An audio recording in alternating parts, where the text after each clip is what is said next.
Start again. Good evening, everybody. My name is Councillor Ian Wingfield. I'm the chair of the Overview and Scrutiny Committee. And I just have a few housekeeping rules to make before we progress any further. There are no planned fire alarm tests this evening, so if you hear the fire alarm, please leave by the nearest fire exit and make your way to the agreed assembly point, which is at St. John's Churchyard off Druid Street. Council security staff will be available to direct you. The public toilets are located off the main reception area. Please switch off your mobile phones to silence whilst in the meeting. The meeting is being live streamed, as we can hear, to the Southwark Council YouTube channel via the Zoom platform. A recording of the meeting will also be viewable on YouTube once the meeting has concluded. May I remind members to raise your hand if you wish to speak, and please wait until I've given you permission to speak before contributing. Members of the public are welcome to record, screenshot, or tweet the public proceedings of the meeting.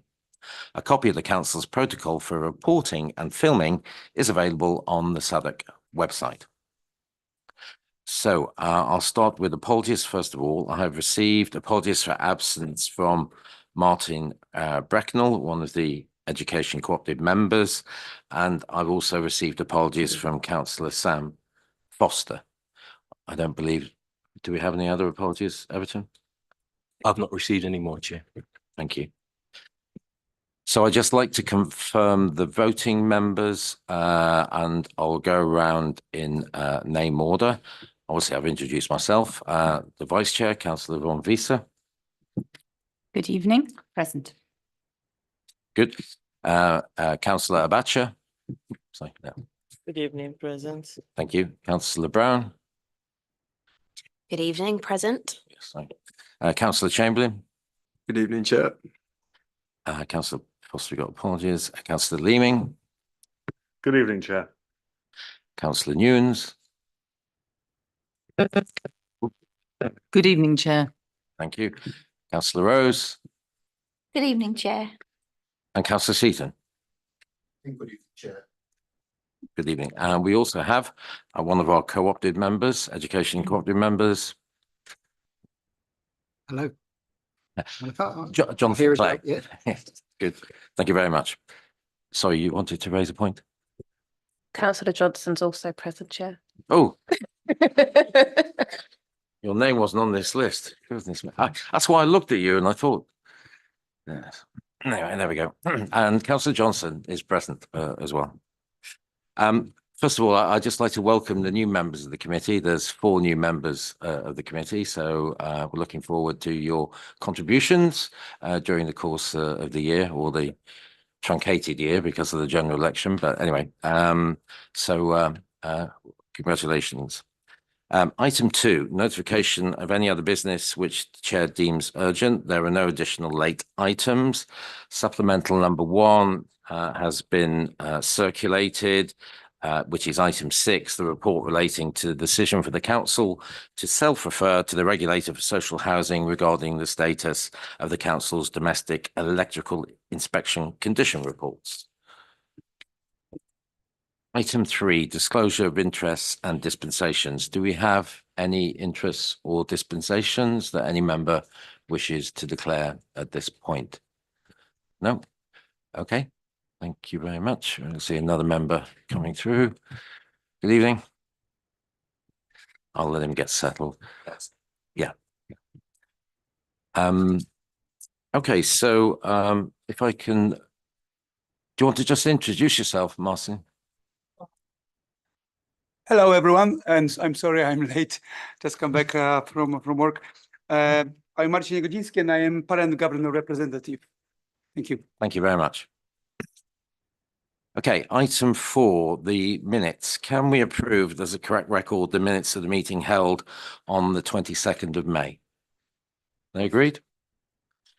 Thank you. Outstanding minutes will be circulated at the next meeting for approval, and the head of scrutiny apologises for this situation. Item 5 is, we'll move on to item 5 now, sorry. So that's updating the committee on the delivery of the council's climate change strategy and action plan. And for this item, I'm pleased to say we have Councillor John Batterson, and we have the strategic director, and we have a couple of other officers that will give comments. Is that correct? Please come forward.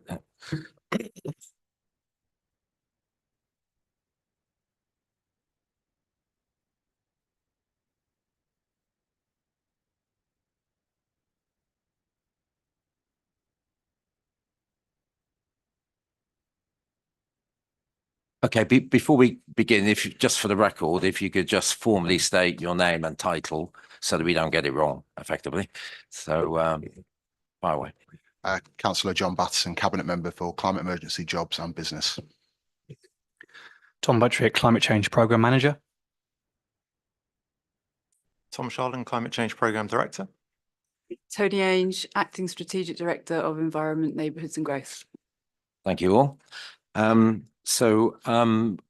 you be just doing an introduction, Councillor Bedford? I will, Chair, if that's Okay. okay. We did have a few slides which we were hoping to share. Is that going to be possible? I'll be showing that, yeah. Perfect. Okay. So yeah, obviously we're doing the update on the council's climate action plan. We'll obviously take the report as read, but like I said, we put together a few slides just to provide a bit of additional context on the action plan, the progress and the challenges that we face. And some additional detail, which I believe when this item has come to the committee previously, that this committee has asked for. I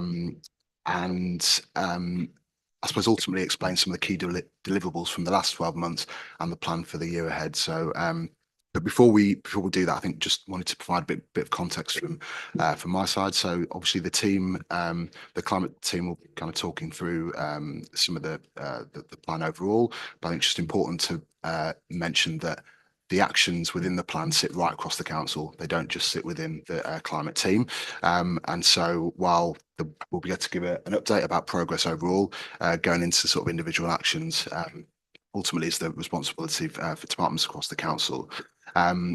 Also, when we look at the climate action plan, I think there's been a lot of really great work and really good progress in terms of how we've been able to move the dial.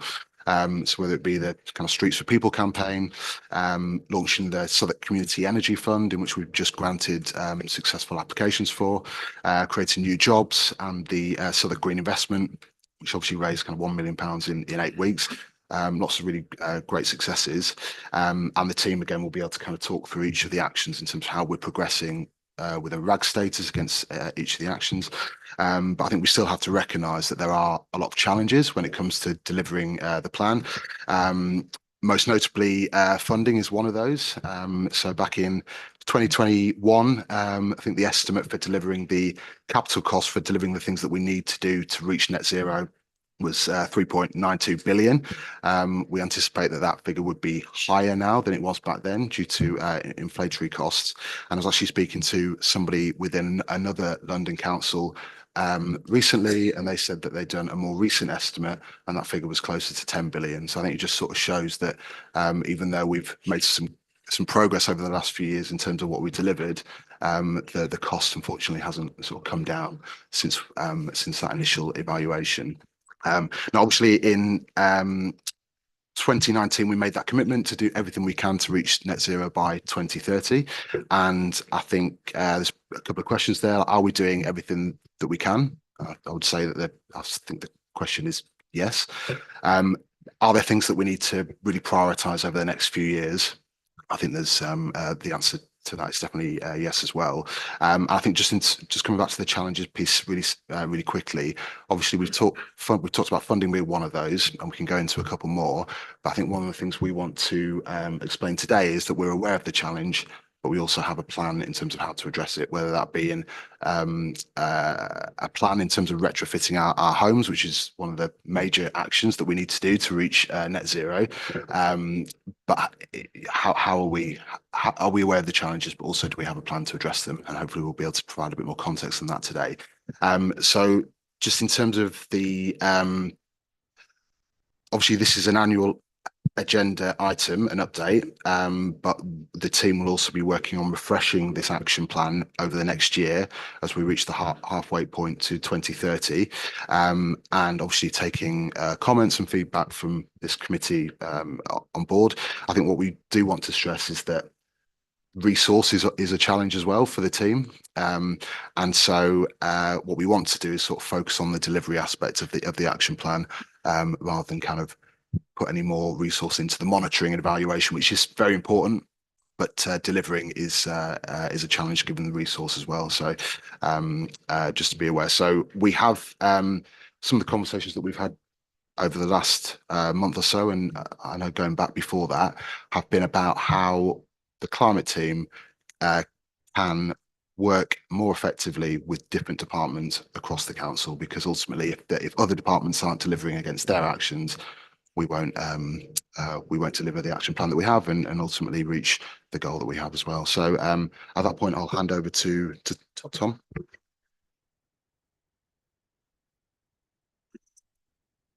Thanks, Councillor Batson. I think Tom's going to share some slides quickly. So we were just conscious that in providing the report and the action plan to you, there's a lot of information in there. Really do appreciate that. We have 117 actions in the climate action plan, and there's a lot of detail contained within.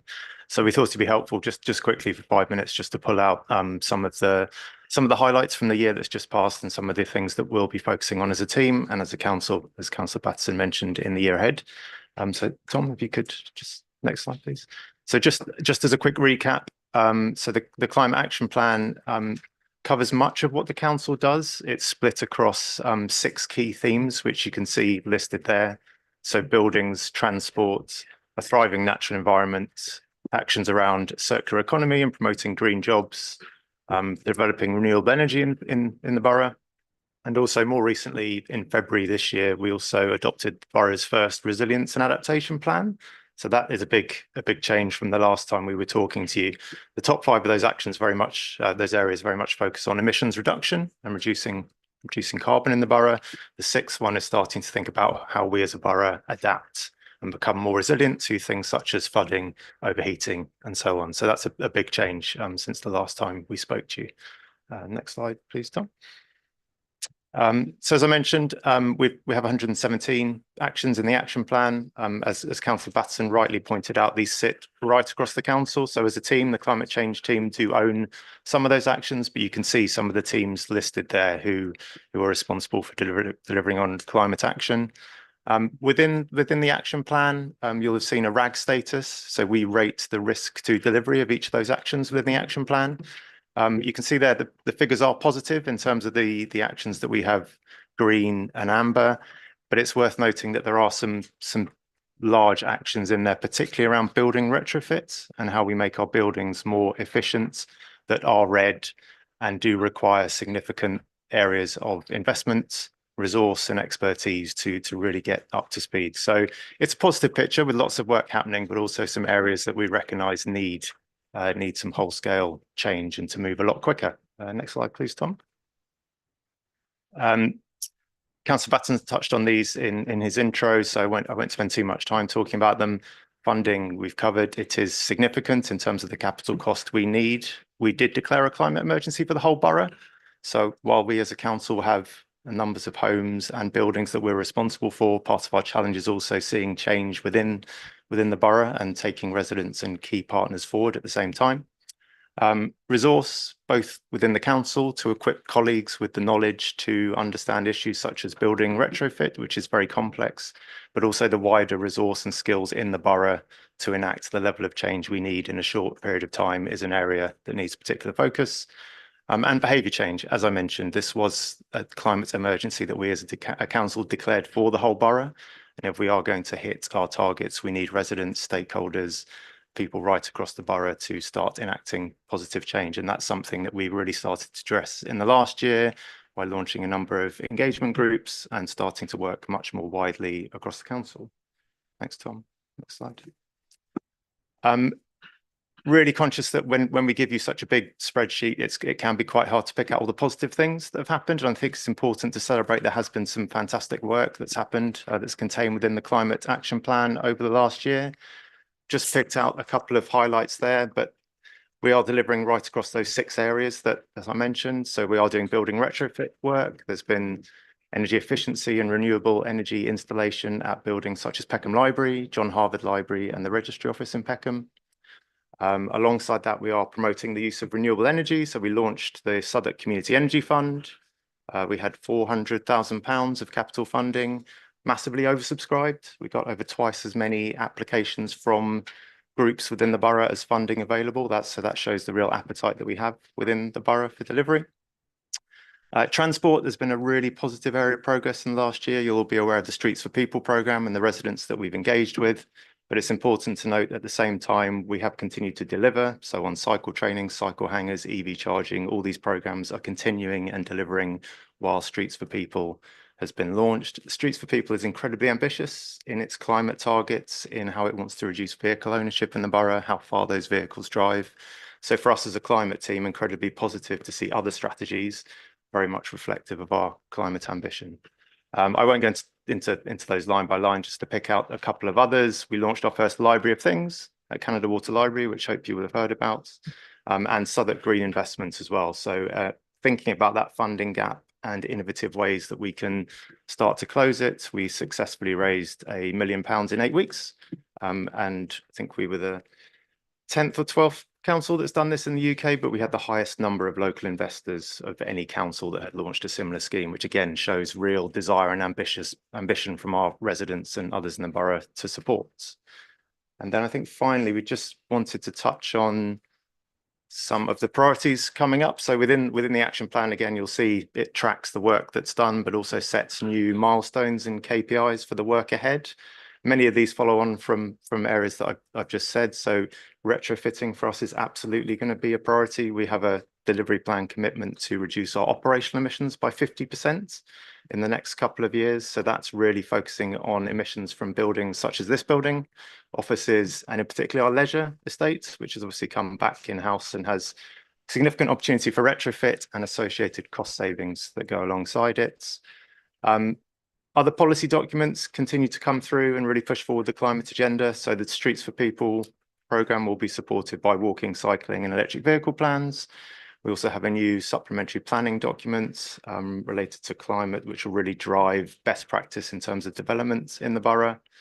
And just to say finally, we are obviously very much focused on delivery, but we recognise there's lots we can still do internally with our own process. So I think when we came here last time to give you an update, we talked a little bit about the emissions in our supply chain. So everything we purchase as a council, if you look at the emissions associated in everything we buy, it's actually a lot higher than everything that comes directly from our buildings and our vehicles. And that's an area that we recognise we really want to tackle in the year ahead. And finally, as Councillor Batson mentioned, something we're already starting to think about is that 25 refresh to the climate strategy and action plan, which offers an opportunity to look at all the learning. We declared a climate emergency when very few other councils had done that. Many other councils have now followed. There's lots of great learning from across London, the UK and wider that we can bring in to inform our work in the year ahead. That's just a quick overview, and I'm sure you've got many questions on the content of the action plan, so very happy to take this.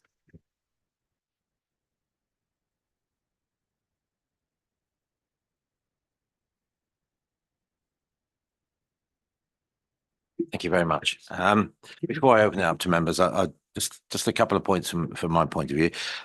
When you mention key partners to work with in the rest of the borough, I presume you're talking about housing associations and other landlords, sort of major workplaces, retail outlets, and presumably schools as well. Is that all a list of your partners? Yep, so we have a few different groups that fall broadly into those categories. So we have a now dedicated schools climate network, which we've launched. We have a community stakeholder panel, which pulls in a range of mainly voluntary groups, but also residents associations, Extinction Rebellion, other people interested in sustainability, and then a delivery partners group, which has hospitals, key employers, universities, and other big stakeholders in the borough. So we've got an emerging group of networks that cover broadly those areas that you've discussed.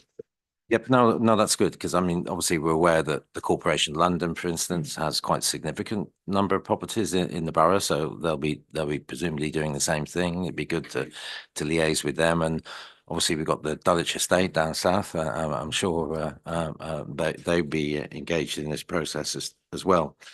Just on the general point, I mean, I'm very aware that this refresh, as you say, is coming up, but I think it is important, I think, for members of this committee that we are updated. I think you mentioned that we would be updated as things roll out, because I think we all share the need to deliver, but we also need to be assured that we're delivering in the right places at the right time and right speed. So so I think those regular updates would be a great benefit for the members of the committee. Now, I've seen at least 4 members of the committee raise their hands. I'll see them and I'll take them in the order I saw them. So Councillor Nunes, please. Thank you. Thank you very much. And I'm conscious that in a sense, as chair of the Environment Scrutiny Commission, I get 2 bites of the cherry, and I know that a lot of these issues I've already raised there and will be raising during the course of the coming year as well. Nevertheless, I wanted to touch on 3 principal areas. One is heating, and I'm going to go back to the review that we as the Environment Scrutiny Commission carried out, I think 3 years ago now, which was on energy and heat saving, and there were some recommendations that came out of that. There was a very strongly fabric first vision there. I'm conscious, looking at the papers that have been presented here, there's reference to installation, for example, of heat pumps, and I wanted to kind of sort of, if you could talk through the degree to which you have focused on a fabric first approach to the places that we've fitted heat pumps, because I'm very conscious that otherwise we run the risk of having very greatly inflated energy bills. Another one of the recommendations was that, because there's been, and through sitting in planning committee previously, I'm conscious that, you know, a lot of planning applications are sort of just sort of say they're going to link up with cell chip, and I notice again that that's one of the things that's highlighted in this report, that an expansive cell chip, but we also highlighted that we should be building stuff that is of an environmental standard, that it doesn't necessarily need to be linked up with cell chip. I'd like you to talk a little bit about sort of how that has worked as well, and whether we are doing that, and hopefully the linking up with cell chip is for buildings that are not being built now and going forward. And also something I've raised quite frequently, but it's undoubtedly a housing question, but as John has already said, as Councillor Batterson said, that this is something that comes up, that you know, we have to sort of look at across all areas of the council. And I was going to ask about about the progress with individual billing in council properties, because we've had all sorts of stories also of people only being able to regulate their heating by opening their windows, which obviously is extremely expensive, but also very bad for reducing carbon, as we're trying to do.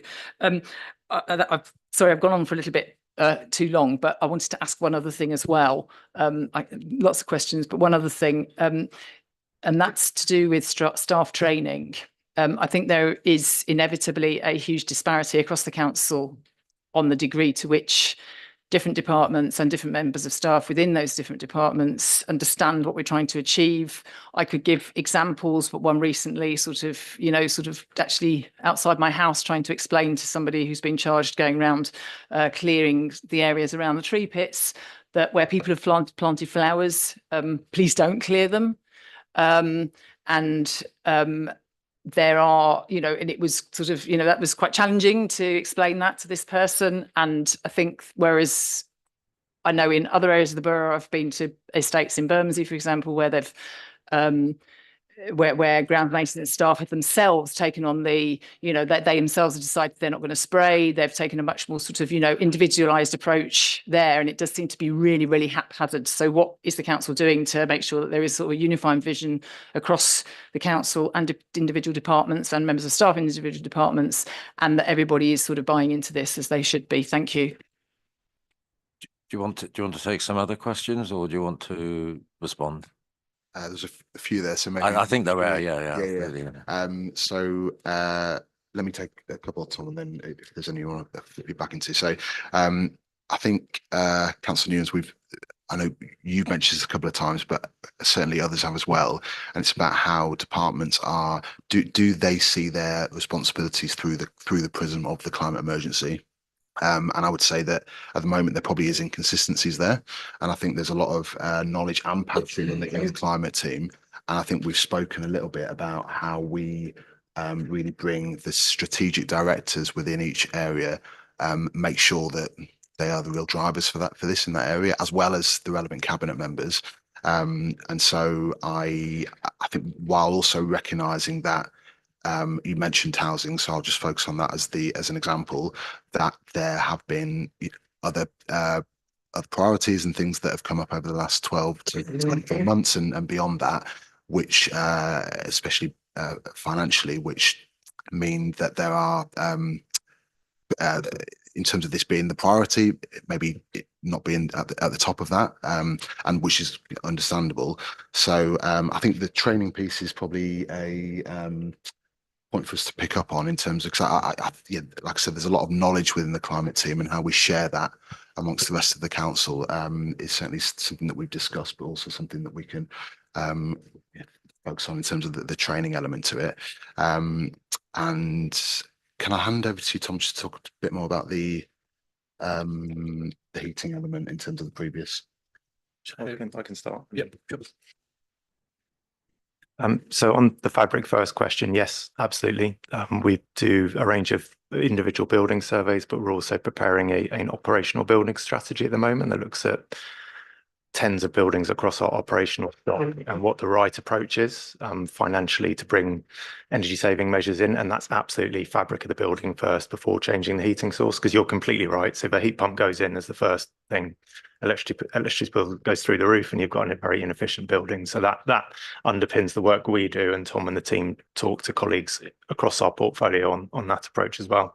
On the cell chip side of things, and then Tom may be able to add a bit more. I think we've seen in practice, we went out to a team to Canada Water and the development there recently.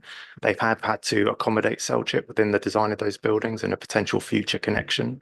But what they're actually saying is that their standards are ahead of cell chip in many ways, and they are gas free. They are they're off gas, so they have the ability, should cell chip be needed, to connect in the future. But I think through planning, which Tom knows a lot better, we're seeing those standards really be pushed in new development. Obviously, retrofitting older buildings is more of a challenge. Anything to add on this? Yes, I mean, with the district heat network extension from Southwark, there is it's the biggest heat source in the borough, and so there is scope for using that, because otherwise it is wasted heat.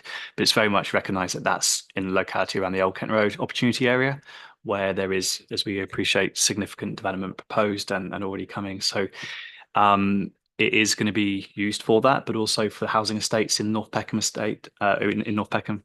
Otherwise, we'd have to install gas boilers or heat pumps. So it will be used effectively in the most appropriate places, and as Tom says, where buildings and existing buildings and new buildings come forward outside of the scope of that, it will be very much a lot higher standards with ideally without gas or fossil fuels. Sorry, can I just come back and ask on the issue of individual billing as well, and also on the staff training point? Because I know that obviously I'm conscious that Councillor Batson is new in role, but obviously the issue on staff training is something that has been there right from the beginning of the climate emergency declaration, and the need that to bring staff on board with this. So it'd be really sort of good to hear sort of what steps and what progress is being made with that. And as I say, also with the individual billing. Thank you. So with the staff training, I do recognise it's been on the climate action plan, I think, from the beginning. And as with so many actions, that prioritisation piece is something we have to go through as a small team. It's on our teamwork plan for this year to really start progressing and moving forward.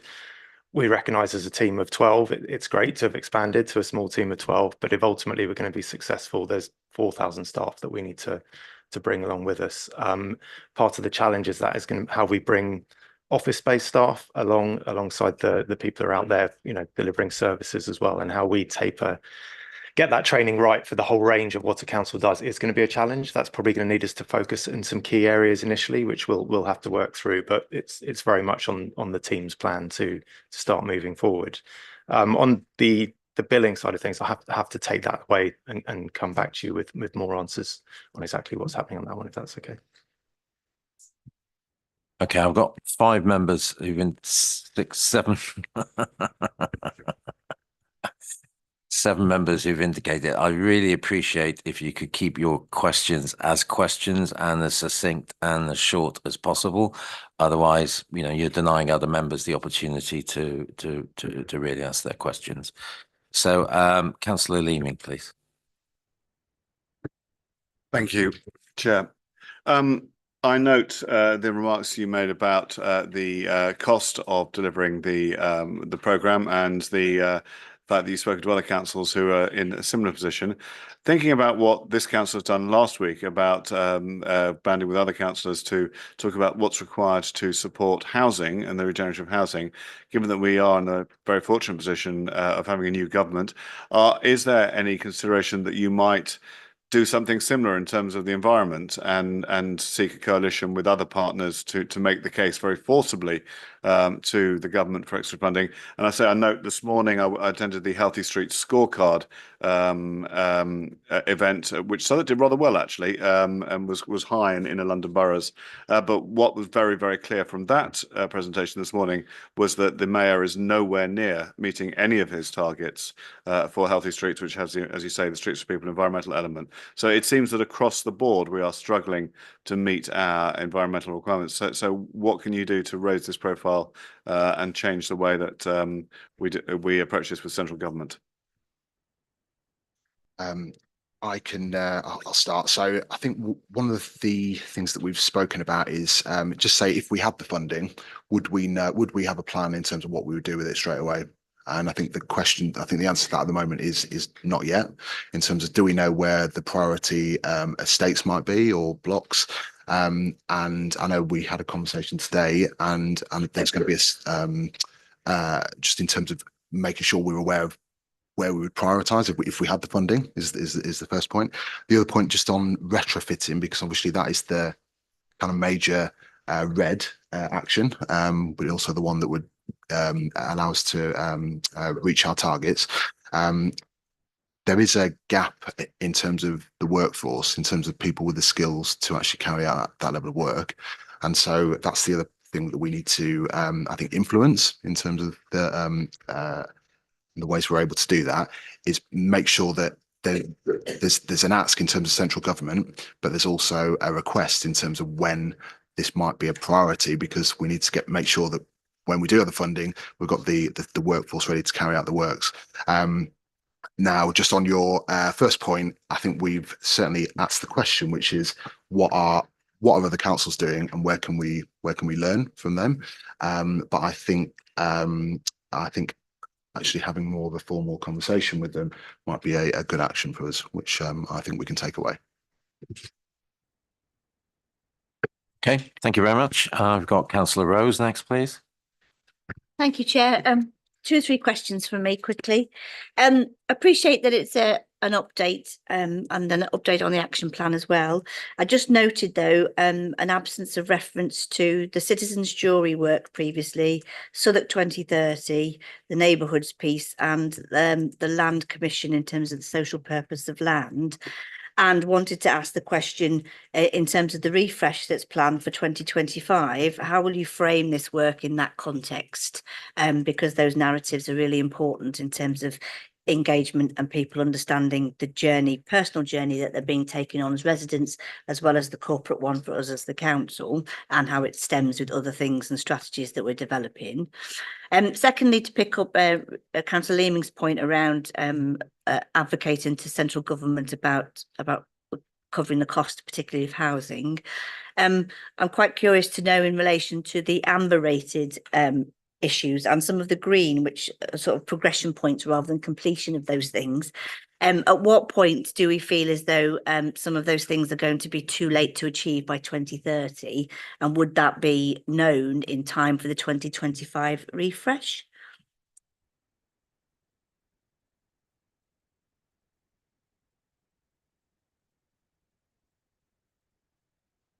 Thank you. So I can pick up the first part in terms of the 2025 refresh, and clearly we will want to be shining a light on ensuring that we align it with Strategy 2030 neighbourhoods and also the feedback from citizens jury. So that will be the piece of work that's happening this year, making sure that we don't lose sight of all of our 117 targets, but making sure that they're framed and appropriately weighted in relation to the upcoming strategies. And I think we'll also see in this report will go into September Cabinet, and there'll also be more of the strategic context at that point written in then. So a reference to the fact that we will be looking at the refresh from that perspective. Thank you. Do you want to pick up? Just on the advocating to central government, and it relates to the previous point. So we do a lot of work as a borough through London councils, and that's a very good point for us to come together with other councils. So an officer level, that's me working with climate and environment directors across London to really build that kind of lobbying voice on certain key asks. There's obviously a big thought process going on coming near to the end about what those asks should be given recent changes, but that's very much where we look to advocate through that group. In terms of the ambers and greens, is there a number on the ask though? That was more as well as the point. A number on the money, because the synergy between the climate crisis being the housing crisis being the same thing in terms of retrofit and the quality of homes. I mean, just making sure that's presented in that context as well, because to me they're interchangeable fundamentally, aren't they? But I'll take your point at this point. I think that there needs to be more work still to do to bring individual borough examples together and build the picture. So in terms of the ambers, a number of the majority of the action points have been in the action plan for a number of years since the initial action. So we can track the changes over there, and we very much note that some of these actions we're giving an update of where we are today, and it's not the end result. So within the refresh process, we are looking at which we have to get our crystal ball out, understand the funding context, understand the technical challenges, and then say, is this action point going to be fit for purpose? Do we need to update it, refresh it? So within that process of the refresh, we're going to review each action and then address it accordingly. So there's a big opportunity for that, as alongside bringing in all the learning from the various public engagement and community engagement that we've done. So the 25 strategy will be focused in the lens will get tighter rather than, because you'll know what priorities you've got in those 5 years to get to 2030. Yeah.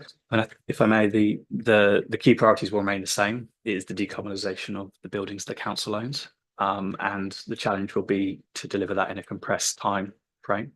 At some point, there has to be a question about how we're going to achieve that and if the money is available. Yes. Yeah. Okay. Can I just remind members, if they wish to ask additional questions or comments, they have to raise their hand. Yeah. Okay. That's all right. No problem. You're new. I'll let you off this time. I've got Councillor Von Wiese next. Thank you, Chair. I tried to put all my questions together, but they are short. So I understand from paragraph 20 of your report, so the retrofitting is really at the heart of this. And here the main problem is funding. Can you quantify? You said the cost is just under 4 billion. What is the actual funding gap? Secondly, you didn't talk very much about things like the Green Buildings Fund. So I'd be interested in how much of that has been spent, and what is the role of that in retrofitting buildings. Also, question of definition, does retrofitting, and I'm sorry if I should know this, but does it actually include things like insulation, double glazing? What about faulty heating systems, of which unfortunately I hear a lot, and many of them are just overheating, as well as not heating enough. And then yes, and then something that I don't quite understand. I live in a council owned building, and I was told that I can't have a smart meter because there is no Wi-Fi in the garage where the meters are. That doesn't seem like an unsurmountable problem. Why? And I'm assuming that I'm not the only one. Why is nothing being done about that? Thank you. So let me come back. So officers may correct me, but I think yes, it includes all those things in terms of insulating, double glazing, heating systems. I think with the funding gap, I think the answer at the moment is that we don't know exactly what that funding gap would be. We obviously had an estimate a few years ago, but again, that figure won't be accurate now because of the climate has changed, the inflationary costs. So we don't have an answer to that yet, but I think it's something that we probably do need to look into again, so we know exactly what the ask would be from a funding perspective. And then it's possible to hand over to you, Tom, to look or to go through the green buildings. Yeah, sure. The Green Buildings Fund was established in 2021, but there's historic monies in there from previous sustainability contributions through from Section 106. To date, £9.5 million has been collected through that process, with 1.1 spent, particularly on the retrofitting of some of the Tustin Estate housing as part of the regeneration of the Tustin Estate. Currently, there's £8.3 million available, and officers, the team here, we're currently looking at a number of potential spends, significant spends, which I'm going to hand to Tony to see if we can discuss those. But there's with as Councillor Batten says, there's the increase in the cost of delivery of retrofitting means that we can spend that money quite quickly. Once the agreement on the substantive spends is made. We expect money from the Green Buildings Fund to decrease over time as the delivery of net zero development takes place within the borough in alignment with planning policy. The Southwark plan was adopted in 2022 with really high standards of on-site operational emissions. So over time, that fund will decrease as those buildings are built.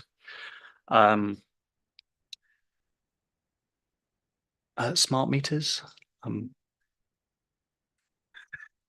Only that I can share your frustration that I couldn't get a smart meter installed either due to something with my meter type. All I can say, so from a corporate perspective, we're working with npower on the rollout of automatic meter reading for a lot of our estates and bigger sites. So corporately, we are addressing that. In terms of how we support residents to move on with that, that's not something an area we've yet moved into, but it's definitely something we can take away and look at. I share your frustrations. I'm sure you'll be first on the list. Don't worry about it. Councillor Brown. Thanks, Chair. Thank you. So I'm interested in Scope 3, and if you look at the Council's annual report last year, Scope 3 emissions represent the biggest impact the Council has. And so it strikes me how few actions really there are related to Scope 3. So just a question around how confident you feel that you'll be able to accelerate the progress required in that area. And then linked to that, whether you've considered teaming up with other councils on the bigger contracts where you share suppliers to add leverage. And finally linked to that, and conversely, I guess, whether you've considered a qualities impact assessment on smaller suppliers who will perhaps be negatively impacted by the requirements that will come.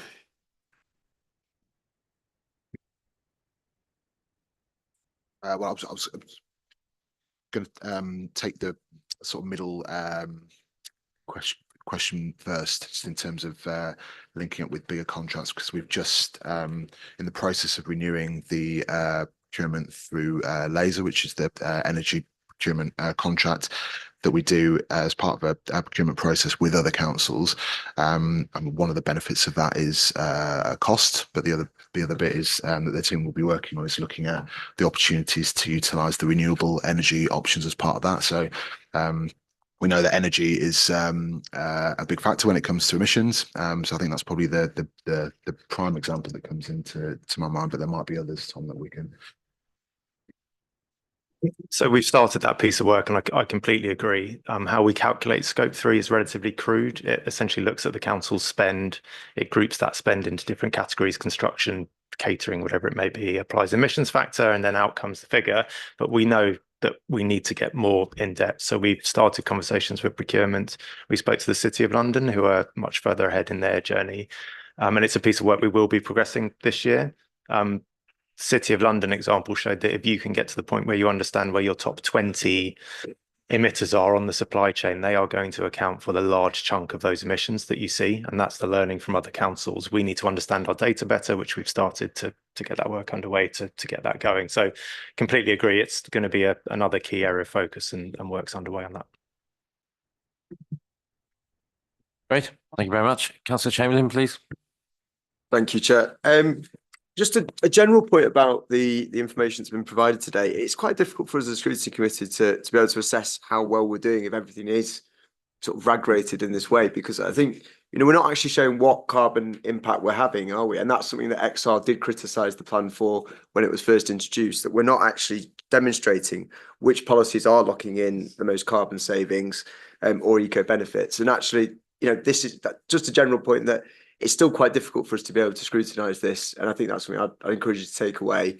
And particularly when we get to the budget setting process, when we ask for a climate impact assessment, we can't think about how the budget's affected by, or how we're using the climate emergency to think about the budget if we don't have this sort of work done in advance. So maybe that's something you can look at. Just on funding, I've got two questions. So two questions. One is on funding. Given that the Green Investment Fund has been such a success, I think real credit to the council, the Lib Dem motion that put it forward, but great that it's been so successful and it's got £1 million. Are we being ambitious enough? Do you not think we need to be a bit more radical and ambitious on that? Because clearly there's an appetite out there, and if funding is a challenge, then why aren't we going and try and tap into that? Also, you mentioned retrofit being a challenge. Could you just give us a flavour of what funds the council has actually bid for from the government over the last year, and what success rate we've had on that? Because I think we need to understand where we're coming from if we're looking at how we're going forward with the new government. And then I wanted to ask a question about the SPD. Do you want me to ask that now, Chair? Yes. Yeah. So, since we've declared the climate emergency, Southwark's actually approved 5,000 homes which are solely reliant on fossil fuels. So I think we need an SPD urgently. Could you give us a bit of a flavour of what's actually going to be in the supplementary planning document and what the consultation process looks like? Because actually, I have to confess, this was the first time I'd even heard there was going to be a climate SPD reading this report. We haven't done very much engagement to date on it. And I think, there's a lot of people in the planning climate sector and so that probably don't know about this either. As they say, success has many midwives, by the way. There we go. So with regards to the data, so I hear that because one of the the challenges is that when it comes to council emissions in terms of our operational buildings, we kind of understand what the impact is. When it comes to emissions across the borough, the data that we have is essentially there's a lag on that. It's sort of 2 years previous, so it is slightly challenging to say this action results in this reduction in emissions. However, I think going forward, and we've spoken about the, especially from a budget and a funding perspective, understanding what the impact of each pound spent essentially, and what that funding decision would look like from reducing emissions. Can I hand over to speak? Yeah, if I could just add a slight point to that as well. Absolutely understand your point, and as Councillor said, we are looking at the actual measurable emissions. We're also looking at the best way in which we can get the information to you, because what you've got in front of you, it may not be perfect, but it also takes quite a lot of time. And what we want to be doing is focusing our little but perfect team on the biggest impact that we can make. So maybe we can have some conversations, through the cabinet member about what good might look like going forwards, because I think this is quite different to what you've last seen.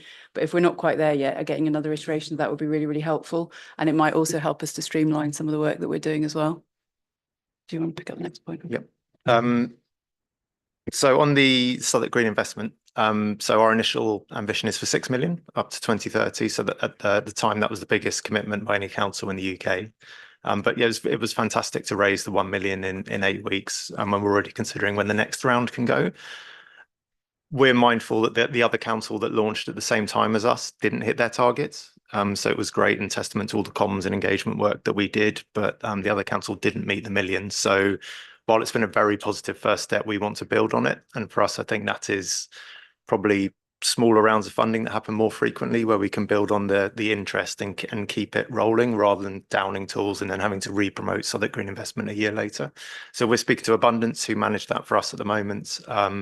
Hopeful to have another launch date this year to be confirmed, so we can really pick up the momentum. And I think for me, that's one of a number of different green investment tools that we're exploring. So it's fantastic that that's successful. How do we then unlock those bigger sums that may be out there? So yeah, we'll definitely continue to strive to be ambitious. In terms of funding that we've recently applied for, it can definitely come back with a list, because we do track all the funding bids that we put in. A couple of examples that show the challenge: we bid for low carbon skills funding from central government. That was around decarbonisation plans. We were unsuccessful because the funding was allocated via a ballot. So councils submit funding and they essentially pick at random which councils are successful, massively oversubscribed in terms of the money that was available. We went for public sector decarbonisation funding. The funding limit was reached before we submitted, and that funding stream gives it out on a first come, first served basis. So each funding stream that the government puts out is hugely oversubscribed because councils want to deliver this kind of work. And I think a big ask for us going forward is, how does that mechanism change to help us actually unlock some of this funding that's available? Because as you can imagine, very time consuming to put in bids, both for us and colleagues, resource intensive. You wait 3-4 months and then it's a standard email that says you weren't selected at random, which can't be the way that we want to move forward. In terms of the SPD, Tom, can I pass over?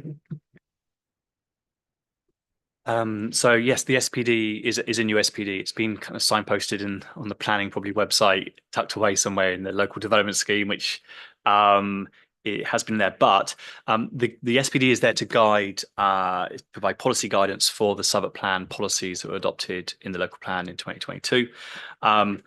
My understanding is that the SPD is coming to Cabinet to agree public consultation this summer. Yeah, it's going to be going out for a statutory consultation, probably 12 weeks, maybe 8 weeks.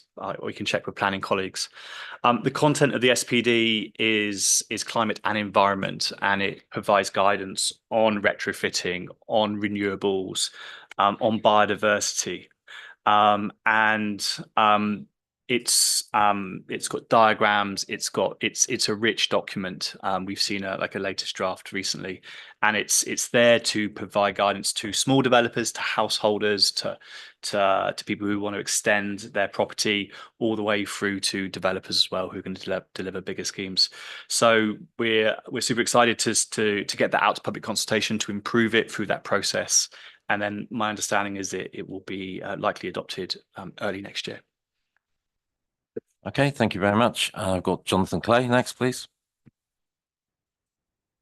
Yes, thank you, Chair. Just a quick one for me. Well, quick two. On the scope 3, you said that you're talking with the other local authorities. In the corporate world, there's some very advanced sustainability reporting, and I would suggest actually looking at some of the corporate world, and I could put you in touch with some of the large utilities that have got some very advanced scope 3 recording. And on the second one, the energy purchases for schools that you do, the pooled ones, I would assume that's all that's green energy, is it? So is it green energy? Yes. So schools have the option to opt in to our contract. Yeah, the So it's affordable not ones, but that's green, is it? That's all sustainable energy, is it?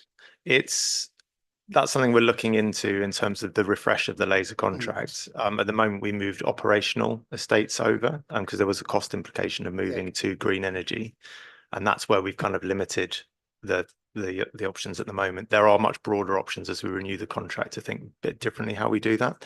So those elements of the portfolio where there is a cost implication for making that change, schools, housing, for example, we have not yet moved those over. But the broader consideration is a big one for the renewal of the contract. Thank you. Okay, I've got Councillor Batcher, please. So what strategy are you using to increase residents participating in climate change emergency?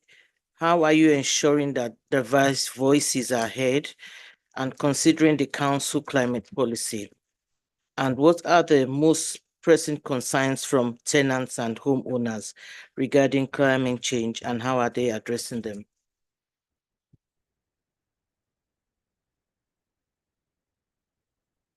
Yep. So I think going through the action plan, there's some actions which have a direct contribution in terms of reducing emissions. There are some which are behavioural actions. So, for example, when we look at the Climate Action Day that we had recently, that was specifically for residents, and we had twice the number of attendees this year who attended compared to the year before, and lots of great sessions in terms of the workshops and organisations that were there as well. Present concerns. So I think one thing we are acutely aware of is that for some of the actions, when we talk about energy as an example, I mention it because we've gone through the process of renewing that contract, that we were very aware that there could be a cost implication behind some of the renewable options. And for that reason, we are looking at how we can best utilise some of those green options without putting an added cost on residents at a time when we know, in terms of the cost of living situation and that they're facing.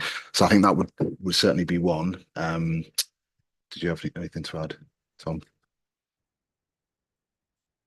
Well, on the resident engagement side, just so we really like resident engagement to underpin as many of our projects as possible. So I think a really good example of that is the Community Energy Fund that Tom and colleagues led on. And we've seen applicants from right across the borough representing a whole range of community groups, both geographically spread across the borough, but also the groups that represent different communities as well. I think that obviously there's a space for the behaviour change engagement that we do, but I think more and more how we underpin resident engagement within our project work is absolutely essential. The biggest piece of engagement work we've done to date, not prior to last year, was the citizens jury, which got a representative group of residents together, came up with a series of recommendations which we've built into the climate action plan, and we now report on those as standard. I think there's a real opportunity again with the refresh to just think about how we do that engagement piece and capture the voices across the community. And as I mentioned, we've also launched a number of external engagement groups, of which have residents associations and other panels within, and we are endeavouring within those groups to ensure that we have a diverse group, but we also are open to bringing in new groups and hearing not just from groups whose main focus is climate and sustainability. We want to hear from a whole range of people as well. So I think lots of good work going on in that space. Okay. Councillor Nunes is burning to make a comment. Thank you. I just wanted to make a correction to an incorrect statement that was made earlier by Councillor Chamberlain. The work on Southwark Green Finance came about after a very extensive piece of work that was done by the Environment Scrutiny Commission, in which we invited in Abundance, the Green Finance Institute, Carbon Tracker, and a whole host of other organisations to actually give information about how green finance could work. It was as a result of the recommendations that came out of the Environment Scrutiny Commission that we appointed a deputy cabinet member to lead that work. And I think it's also pertinent to mention that when at the beginning of the year, when I mooted this as a topic for the Environment Scrutiny Commission, the Lib Dem member on the commission, his reaction was that he thought it would be better to do something that residents would be interested in.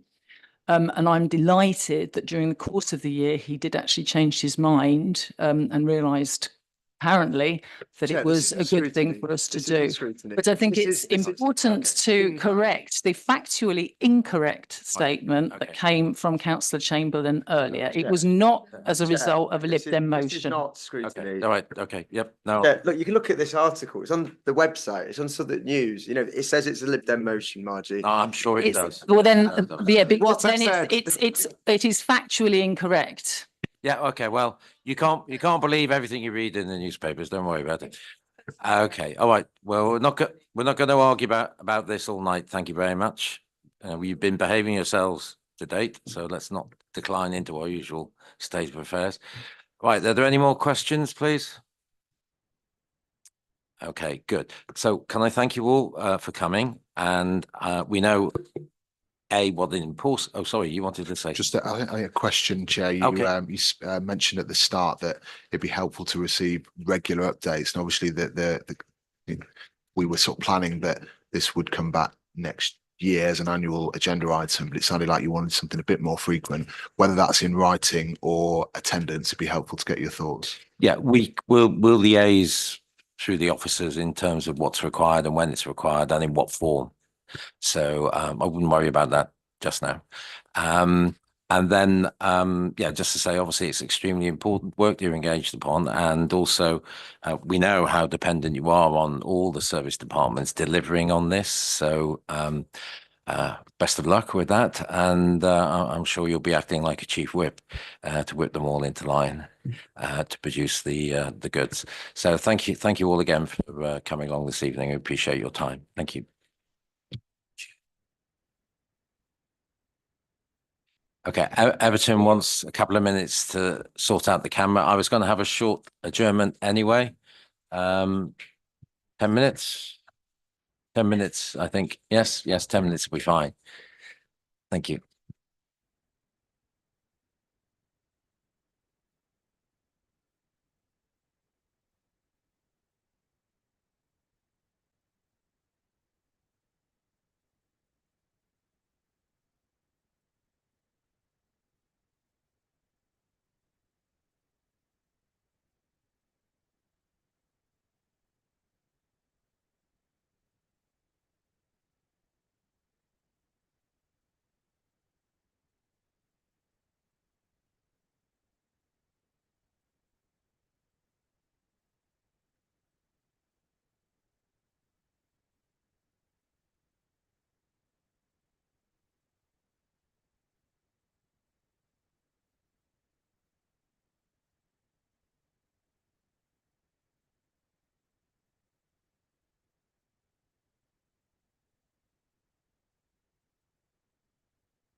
Yeah, sorry to keep you awake.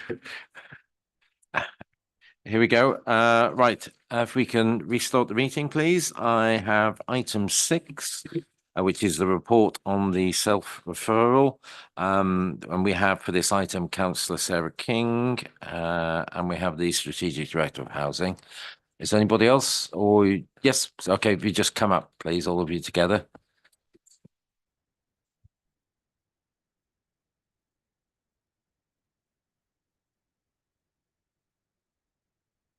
And then, as before we formally kick off, can you just state your name and title, please? I'm Councillor Sarah King and I'm Cabinet Member for Council House. Hakeem Oshinaki, Strategic Director of Housing. Stuart Davis, Managing Director of Southwark Construction and assisting with asset management in the absence of that post being filled. Okay, thank you very much. So over to you, Sarah. Thank you very much, Chair. I was going to say just a few words before handing over to the officers to run through the report. Firstly, I just wanted to say that I welcome the call-in of the decision to self-refer to the committee. I think this really is a really good opportunity to provide further scrutiny on what led us to take the decision, the programme of work that we have put in place to ensure we reach compliance and the lessons that need to be learned going forward. As the report sets out, since joining the council, Hakeem's strategic director has undertaken a full review of the housing department and the services provided by that team. Once Hakeem reported on the compliance findings, an immediate decision was taken to self-refer, and Hakeem is going to cover that in more detail about that process. That decision was accompanied by a really comprehensive communications plan, and that really did recognise that a decision of this type was likely to cause understandable concern for many of our residents. By moving resources from both within the in-house repairs team and really importantly from our resident service teams, I hope that we gave confidence to our residents on the actions that we were taking, why we were taking them, and the support that was available to them. In terms of some additional points, I think further consideration does need to be given to electrical safety in our leaseholder properties. And I know that is something that has been raised with me as Cabinet Member in the meantime. And I wanted to reassure the committee we're prioritising that how we look at that in the future. We do need to look at how we can communicate and support leaseholders to be taking their own electrical safety checks and ensuring that they make the whole of our estate safer by doing so.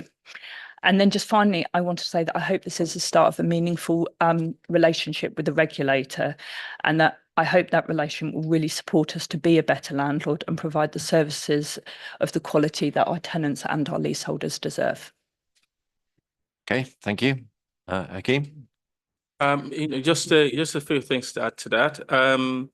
To say that as a landlord, as a local authority landlord, we have a responsibility for self-regulation. And to as part of our oversight, to understand areas where we may be falling short, and when we identify that, to take swift action to address it. Haven't found that we haven't been doing electrical safety checks in all of our properties. A decision was taken to do a self-referral to the regulator, but at the same time, actions have been put in place to get us to compliance as quickly as possible. The funding to do so is available, and that is funding to do the actual tests and to carry out the remedial actions that would inevitably fall out from carrying out those tests as well. It's just to give the committee some confidence. Electrical tests is one of what we call the big 6 in terms of safety checks that we're required to do. The audit that myself and Clive commissioned confirmed that we are compliant on the others apart from AICRs. So there is some confidence that this is not a case where officers have taken a lackadaisical attitude to health and safety. We have been carrying out electrical tests in high-rise buildings, both in the dwellings and in the communal areas.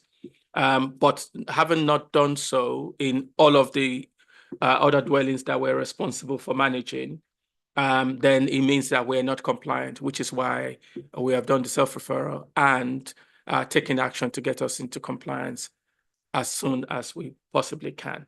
Which, considering the size of us, it's a significant period. I'd love to see this done, in a matter of 6 months or so, but it is physically not possible to do so because of the scale to which we need to address it. Okay. Did you want to say anything at this No, stage? thank you, Chair. No? Okay, fine. Okay, so I'll open it up to members. I've got Councillor Von Visa, then Councillor Chamberlain, then Councillor Rose. Thank you very much, Chair, and thank you for the report, and particularly Hakim, I appreciate that you're a relative newcomer, so don't take this personally, but I, as a compliance lawyer, I'm always a bit skeptical when it comes to the term self-regulation. The truth is that since 2021, private landlords were effectively obliged to carry out these reports where it was best practice for public landlords. And it just seems to me that, as a council, that we should be at least as good as private landlords in making sure that our tenants are safe. So I wonder, whether this self-referral now, which of course is basically simultaneous to the ongoing investigation, well, do we jump or were we pushed? Secondly, how many homes are currently compliant with or how many homes do have a current compliance test certificate? Because that was the other thing. It wasn't quite clear from your report. There seemed to be some that may have been tested, but where the test certificates have gone missing. Is that true? And if so, can we quantify that? Also, it wasn't clear from paragraph 7, are we or are we not in breach of the safety and quality standards presently? And then with regard to communications with residents, can you just maybe elaborate on how this is going to take place and when? And finally, you mentioned that in paragraph 7 that there are actions pending for non-access in relation to other safety requirements. What kind of actions? I understand that it's not mandatory for tenants to provide access. And you said in the same paragraph that there are matters pursued in courts for access.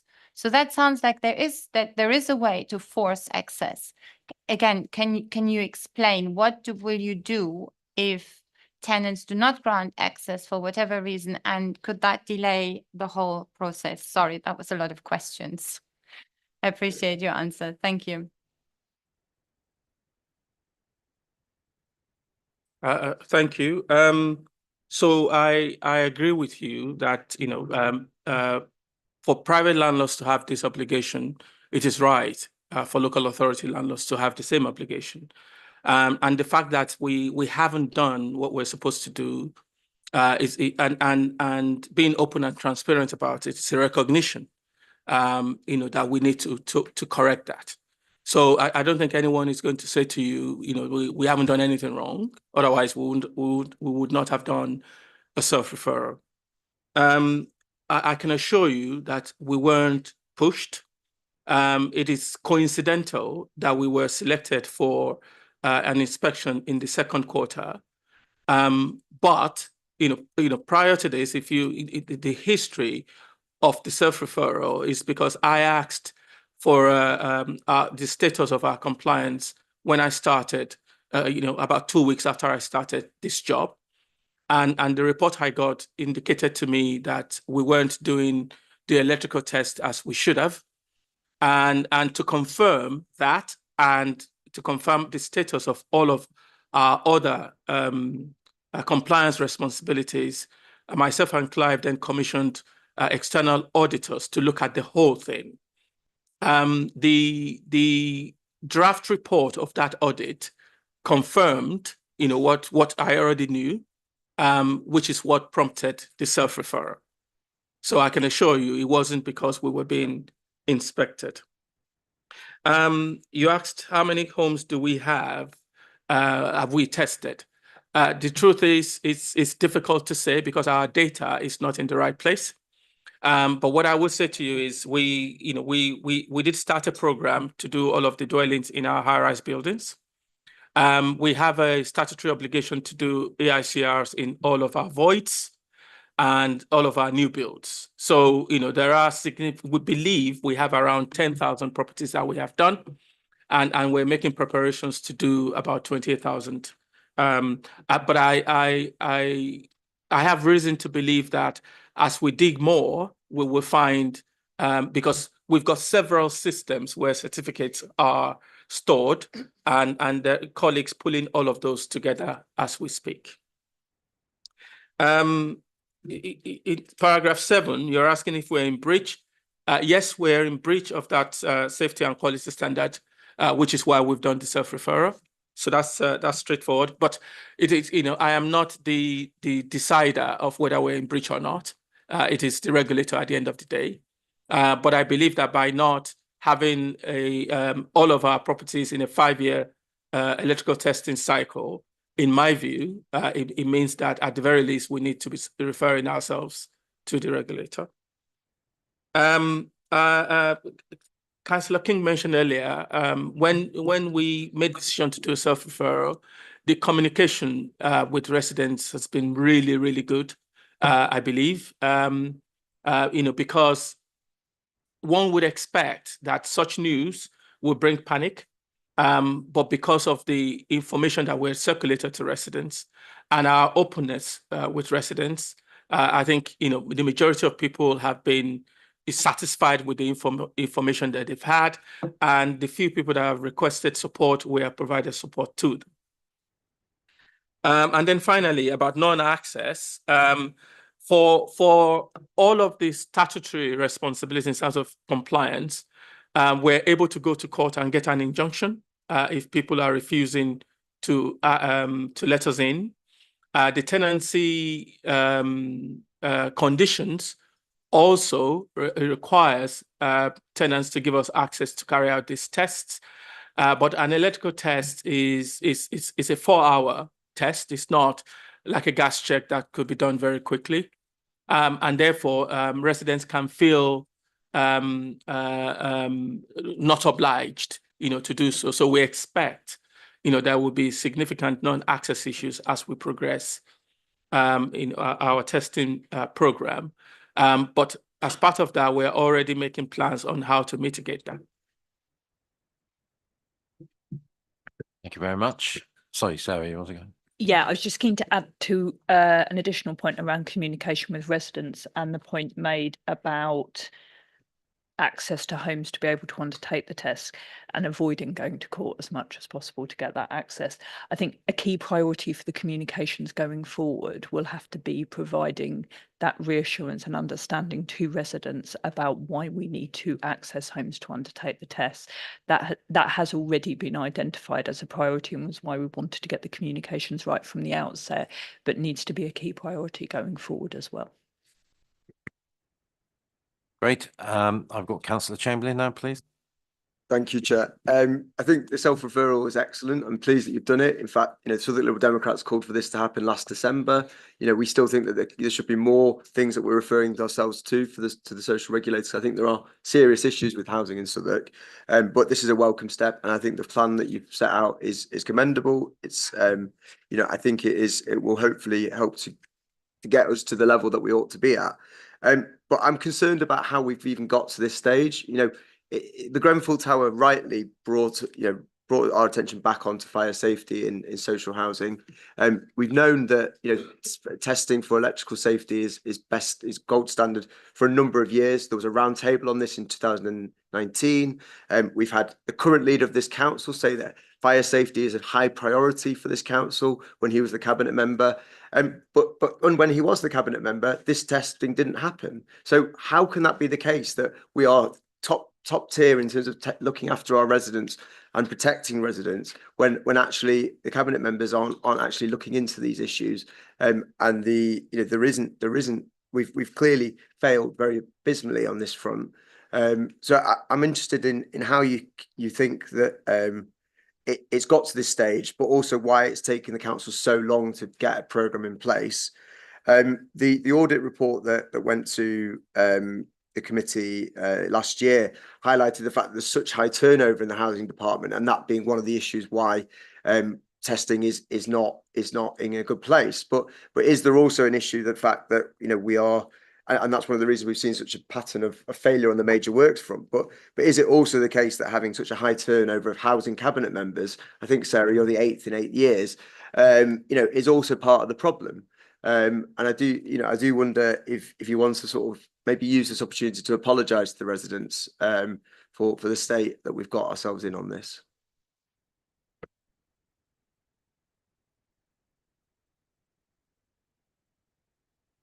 Go first, that's fine. I will try and cover some of what you've raised, Victor, if that's okay, but I think it is important that officers provide input into some of those challenges that you are raising.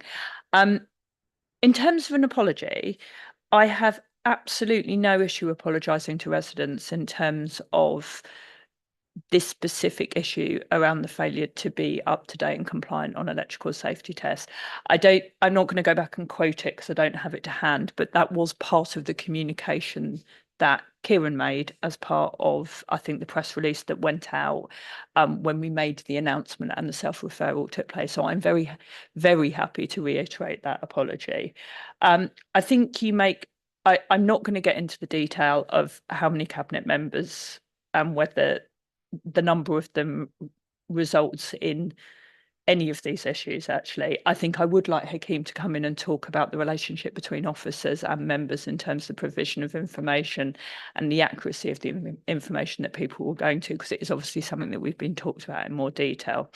I do want to spend a bit of time thinking about what happens next in terms of where we are. I think the audit report that has been produced and looking at those compliance issues in the depth that we now have them is a really, really helpful structure going forward. One of the reasons I was keen to say it's important that it's at scrutiny tonight is I think it gives me currently in the role of cabinet member to actually have a framework by which to go forward and to challenge on these issues in terms of seeing where we are making progress and where we can actually push forward to being a better landlord, which is where I started. I also think it gives scrutiny a role in that as well, in terms of understanding that we have gone into that detail to understand what we are doing well and what needs improvement. I think that does actually put us on a really strong footing going forward in terms of making the improvements that we need. Thank you, Councillor King.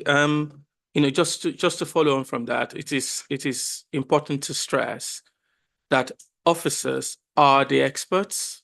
There are decisions that are officer decisions to make, and as professionals, we should know what are our regulatory and legislative responsibilities, and we should carry them out without fear or favor. I have no reason to believe, that things were being hidden from members or otherwise. But the reality is, as the report points out, electrical tests are being carried out or were being carried out and are still being carried out in all of our voids that we let out, and they are being carried out in all of our high-rise buildings because they are seen as high priority. And for all of the other compliance, health and safety issues, we are compliant. So this is not a thing about officers not doing what they're supposed to do in totality, or not telling members or members not having oversight. I don't think that is the issue here.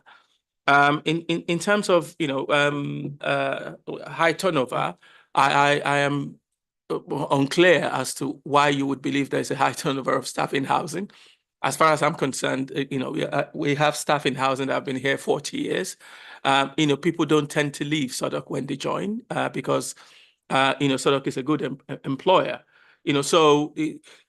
There isn't anything indicating that, this electrical test has anything to do, with people leaving or an organization memory or anything like that. It's just the fact that, they are being done in specific buildings or dwellings and not others.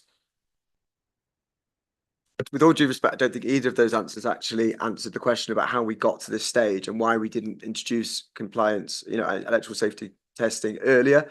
The year after Grenfell, the Inside Housing exposed us so that council had failed to carry out electrical safety or intrusive checks on 8 tower. I'd only done it on 8 tower blocks of the 170 that we've got in the borough. So we've known about this, testing being a problem in the borough for many, many years. The question is about, why are we not why is there not better oversight, and how do we learn lessons from this episode? How can we make sure that we don't get into the situation again? Because this is another scandal, another housing scandal that's coming to this committee after umpteen ones that were here in the last cycle. So we need to start learning lessons. And you're giving warm words and good reassurance, but what I'm after is how do we get to this situation? But before you answer, we are going to come onto it with our work program, the next item. So we will be considering it, not necessarily all this evening. So it will be something we will consider over the next year. Councillor King. Yeah, I'm conscious I'm going to reiterate some of what I said and some of what Hakeem said. So electrical safety tests were taking place. They were taking place in our high-rise blocks within both communal areas and resident and within the actual homes. And those were areas that were prioritised for those electrical safety tests. There are electrical safety tests that have been taking place in our new builds. But what the audit recognised is that the speed and the plan by which we would complete those electrical safety tests was not thorough enough, and it was not clear enough about how we were going to do it. There was also then an additional issue that the data that we hold wasn't clear in terms of where those tests have also taken place. So I'm not justifying, I just want to be really, really clear. It is not true that electrical safety testing wasn't taking place. What it was happening is it was taking place, in my view, at a too slow rate, only with priority in some parts of our housing stock in totality. So the self-referral recognises that what we were doing was not good enough. So I'm not trying to pretend that that was enough. The self-referral is about the clearest indication we can give that we were not compliant in this space because we could not demonstrate that enough was happening and it was happening at the right speed. The point you are making that that's not good enough, I completely agree with you on. It is not good enough in terms of a space of regulation. It's absolutely not good enough in terms of best practice. I can't go into detail in terms of what went wrong in those spaces because simply I wasn't the cabinet member at that time, and anything that I say at that space is just speculation, and I do not want to sit in front of the committee in a public forum and speculate about things that went wrong. The key thing for me is about getting this right now and providing confidence to our residents. In terms of lessons learned, I think that is a really, really important point. And the reason I referenced the thoroughness of the audit is because it's a forensic look at where we are with those compliance issues. And it gives detail to officers and direction to officers to be able to make sure that we are doing everything on time and that there are rolling programmes to make sure that we are continuing to do that. It also, from my perspective as a cabinet member, gives me a really, really clear framework from which I understand where the current is, but where I can continue to challenge as a lead member in terms of the progress that is made on all of those issues. And also can also happen if this committee or the Housing Commission want to look at it in more detail, be able to actually track progress in terms of what we are doing in this space. So it is a lesson learned, but what it's actually, I think, is more important is that it puts in place a programme from which, as in terms of how we scrutinise, either in terms of scrutiny or in the role of cabinet member, it gives us really clear evidence from which we can move forward, and now is open and known by everyone in the council. Okay. Sorry. To that, Chair, if you don't mind. Just wanted to add that there is a reorganisation taking place in our asset management division, which will ensure that these responsibilities are clear in people's job descriptions. There will be accountability for those people. The regulatory and legislative requirements will be clear in their job descriptions as well. The performance management regime is changing, to ensure that people whose responsibility are to do these things, not only AICRs, but generally across board, will be monitored strictly.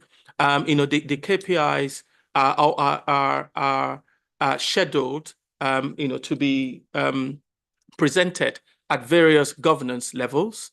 This time last year, we didn't have the regime of the regulator for social housing. We do now. The standards are very, very clear. What we're required to do is very, very clear. And individual officers will know their responsibilities towards that. And all of those standards will form part of our monitoring going forward. The internal and external audit process would also ensure that there is a double checking, as it were, that the audit program indicates our priorities. So there are steps being taken to make sure we never find ourselves in this situation again. Thank you very much. I've got 5 members, so again, I'd appreciate if members could keep their questions as short as possible so we can get through it all. Councillor Rose, please. Thank you, Chair. Just to be precise then in relation to the work that was done, and I know in the report that August 2022 mandatory checks for the social rented sector came in. There was an allocation of significant resource made by the council. So it was clear that we knew the work had to be done. Resource was allocated against it, and that would be in business as usual, or would it be seen as a specific project in response to new regulatory environment? So any information you've got on that, and it would seem that it's the prioritisation and order in which that work was commenced wasn't as comprehensive or as complete, because the prioritisation was around high rise and voids, but you could understand the rationale around that given the wider environment around fire safety and other related issues. So I just wanted to be clear and understand that piece. And then in relation to your observations, both as cabinet member and as senior officers, to say that within our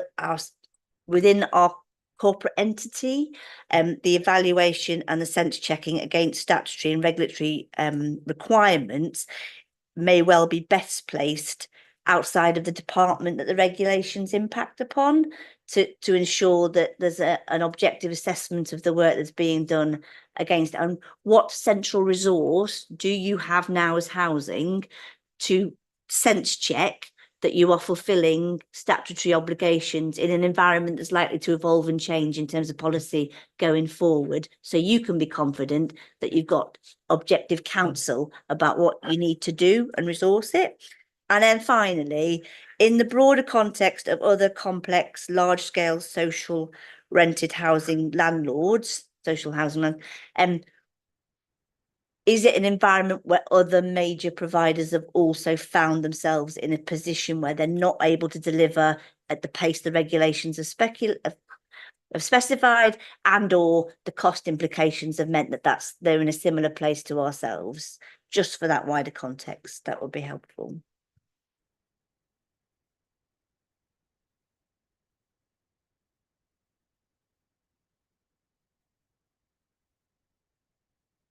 Yeah, sure. Thank you.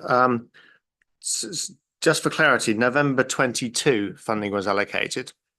The programme for delivery of testing commenced in April 23, and the regulations came in July 23. So we'd already commenced our testing programme prior to those changes. And as has been mentioned already, they were prioritised in terms of our high-rise blocks first, and that programme is ongoing.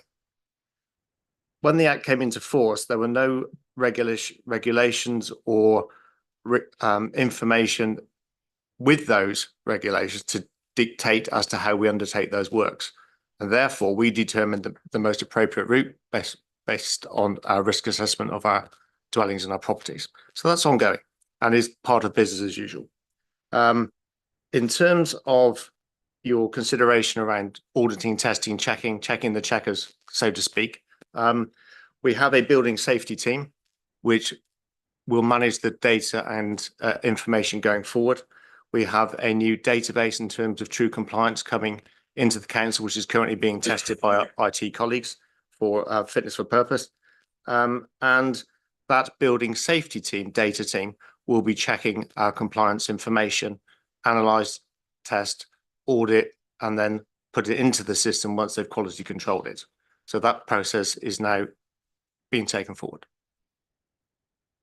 And in terms of other local authorities, you may have heard in news that many local authorities have self-referred themselves on similar issues to us.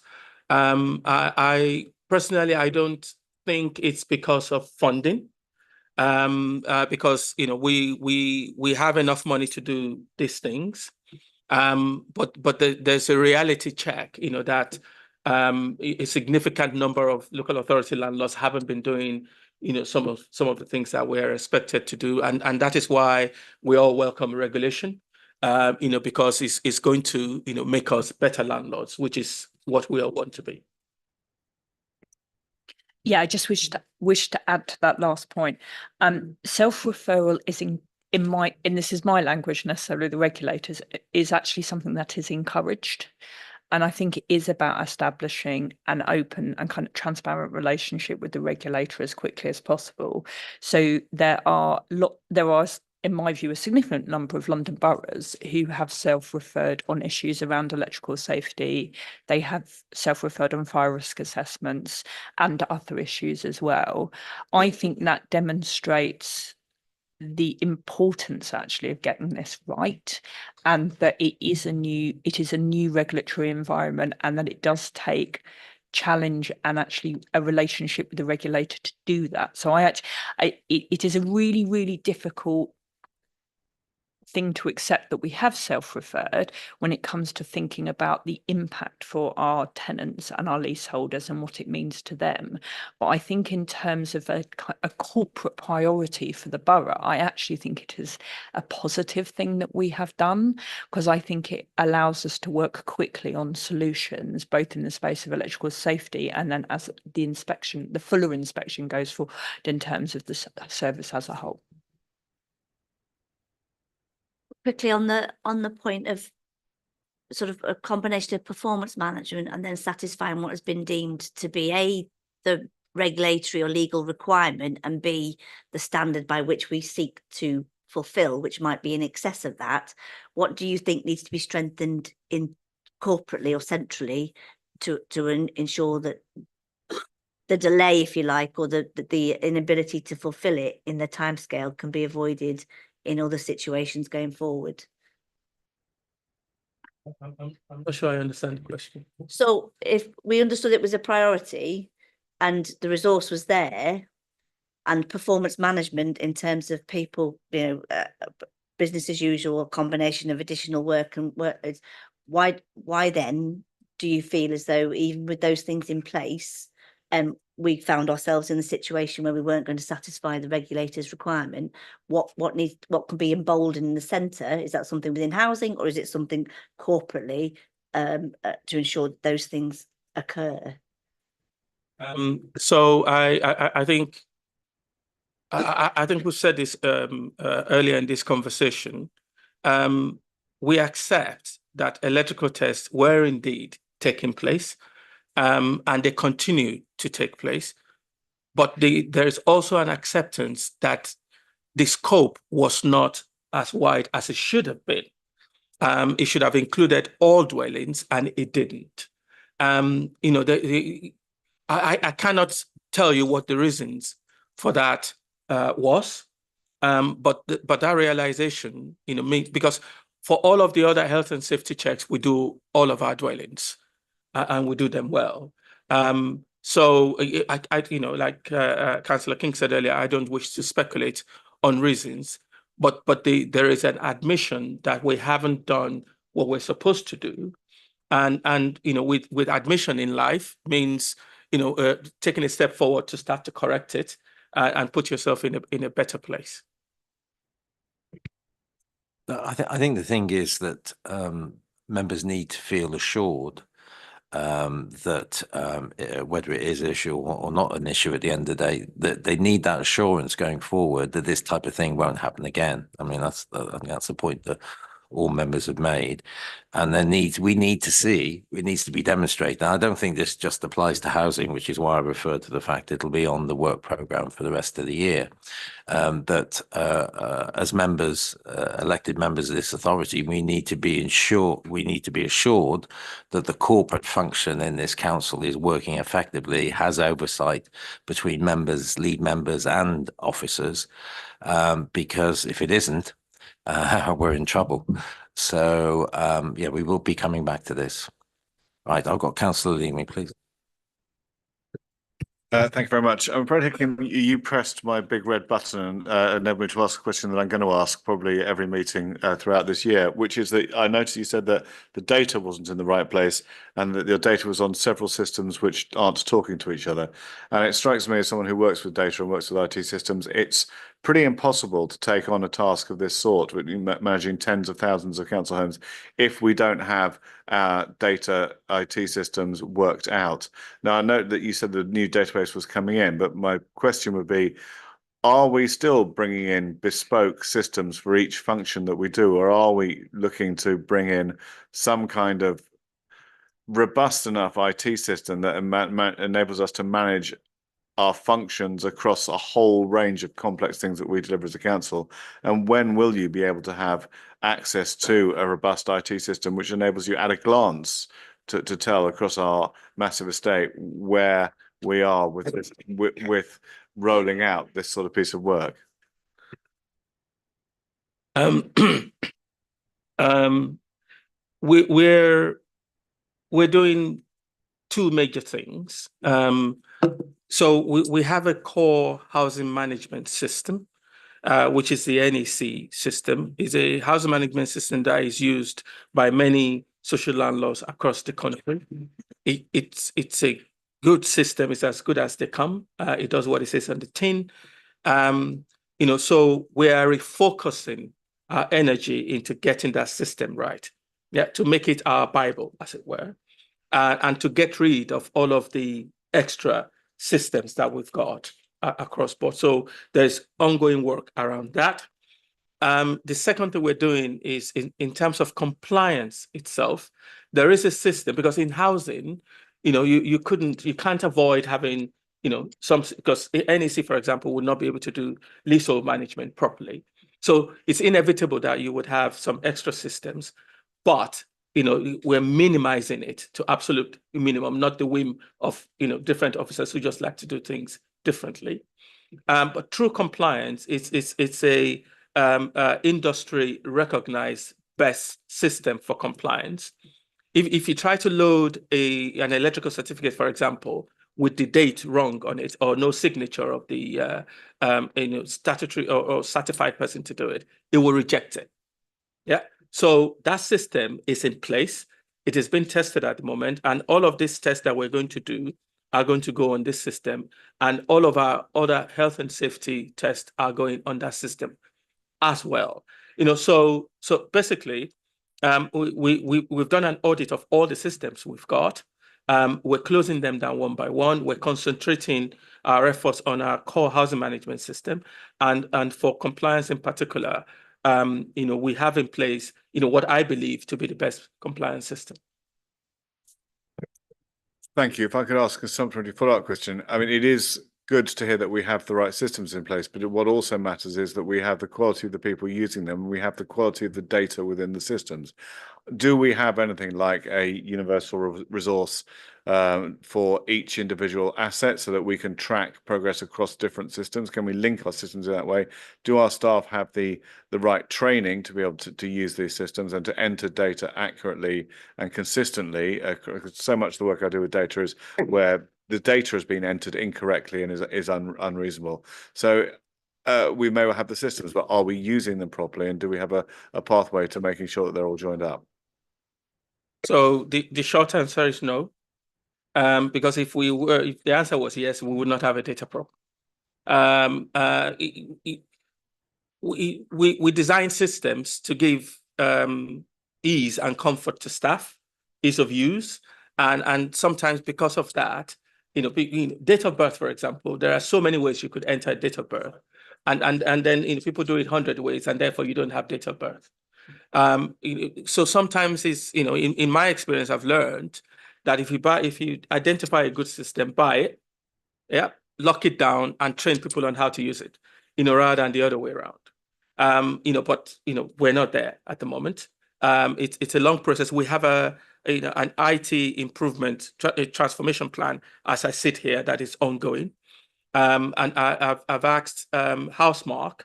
I've invited Housemark, to come and do a data mapping for us to identify where all our data, where they're stored and how they can be linked, how we can bring them together. So there's a lot of work, recognizing that without good data, we would not be able to do very much. But I'll be lying to you if I said in 6 months everything will be fine, because I don't know the extent of that data problem at the moment. All of that is being gathered. Once we know the extent of the issue, and we'll make a plan on how to rectify it, and then we'll be able to say how long it would take. Thank you. I hope to hear more about that plan in due course. Well, again, it's contained within our work programme for the year. Will we be touching upon this? Good. I've got Councillor Seaton. Thank you, Chair. I must say, on reading this initial report and listening to the opening statement, I was a bit concerned, but I've now no concerns whatsoever. I must say, I haven't read, first of all, I noted the responses thus far and my questions by colleagues. Paragraph 10, of course, points out that we are compliant. We're compliant right across the key areas of fire, Legionnaire, asbestos, gas, and lift, except electrical. So I'm going to acknowledge that as being a fact. I'm also going to accept the officers here are experts, that they're making judgments all the time, making many judgments on our behalf all the time. But there may be just maybe one or two questions, just for clarification, just for preciseness. I appreciate that the legislation came into force in July 2023. But if I've heard the response correctly, but the detailed regulation was not provided to local authorities at the same time, and subsequently became available. That's my first question. Then my second question, if I may, in anticipation that the regulations are being formulated post the ascension in Parliament by the monarch. Local authorities across the country with hundreds of thousands of homes are now going to respond to that regulation. It seemed almost impossible, and apart from yourself, Chair, we've seen many changes over time. It seemed almost impossible that a local authority will be compliant on day one. Okay, so is the issue here that you didn't have the 5-year plan ready within a preset time once the detailed regulation was known? Okay, was that the concern?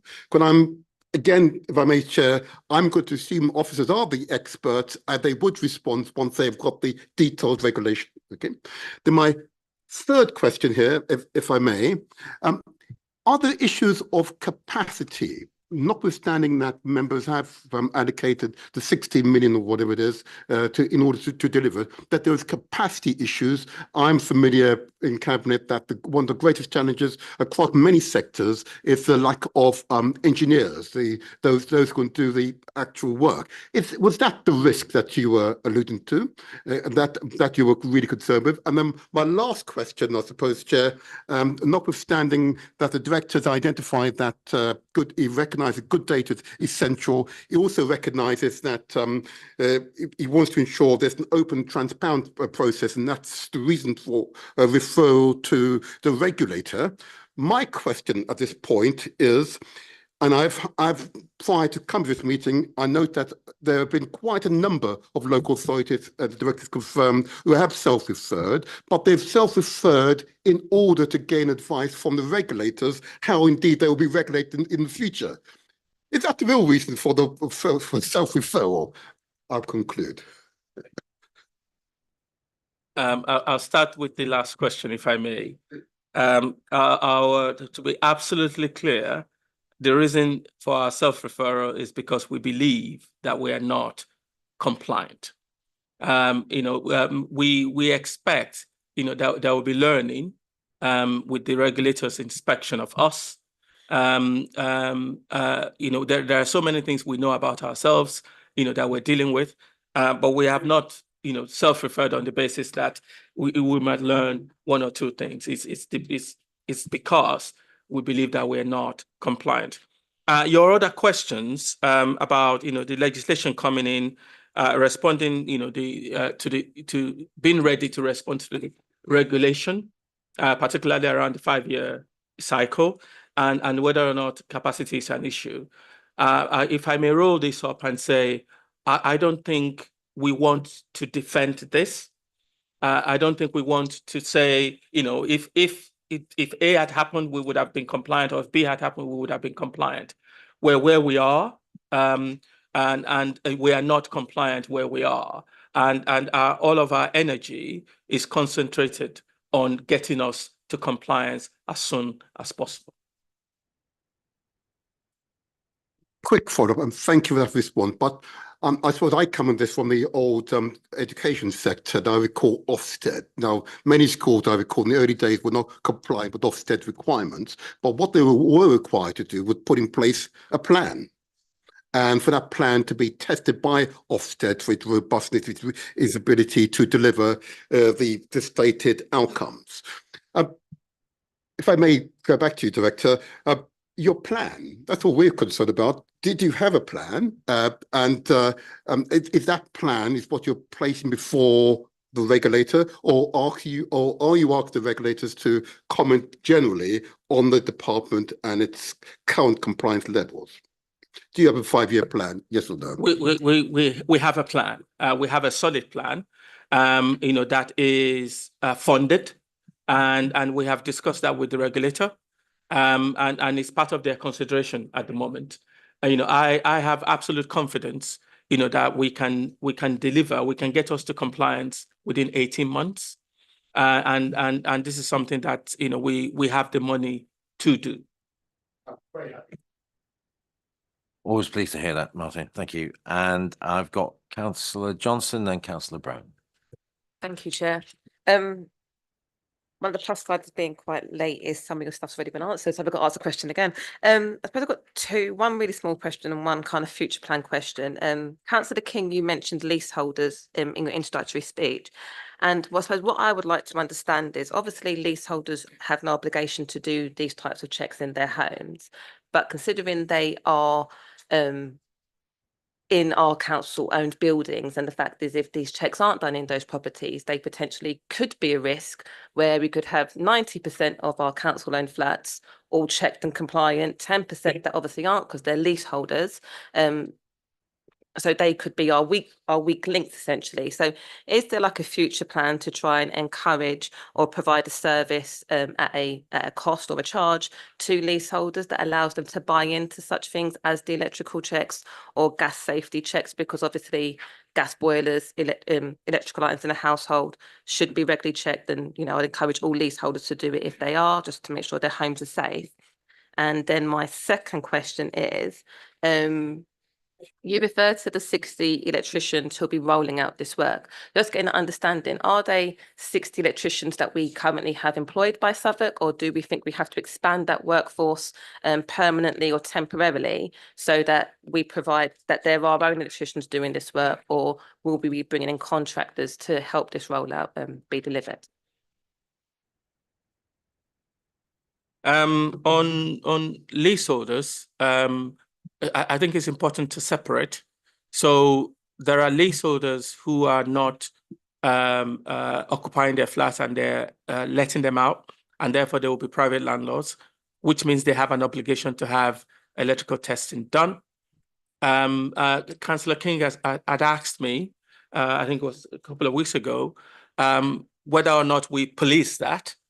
At the moment, we don't. But you know, we've agreed to have a discussion about what we could do as a local authority to make sure that that bit is happening. You know, because as you know, we have a private housing team, you know, that has responsibility for oversight over private landlords. But for leaseholders who are living in their properties, they're homeowners, and therefore they do not have this obligation. But you're right. Again, you know, the reasoning behind this requirement is for everyone's safety. And therefore, if there is a flat in a block where it hasn't been done, it means that there could be a problem. So, you know, part of the discussion I had with Councillor King is how we could assist leaseholders in this case, which, you know, I don't have a plan for at the moment, but we will get there. But my priority at the moment is to deal with. That's right. Yes. On the 60 electricians, I think it's a reference to the number of electricians we would need in order to get to where we want to get to by the time we need to get to it. We're not planning to expand our in-house electricians to 60, not at all. Our intention is to employ contractors who do it. We currently have 2 contractors who carry out electrical tests in our voids and high-rise buildings. We've already had discussions with them, you know, to gear up, you know, to increase their capacity. But we intend to appoint 1 or 2 more contractors in addition to those 2.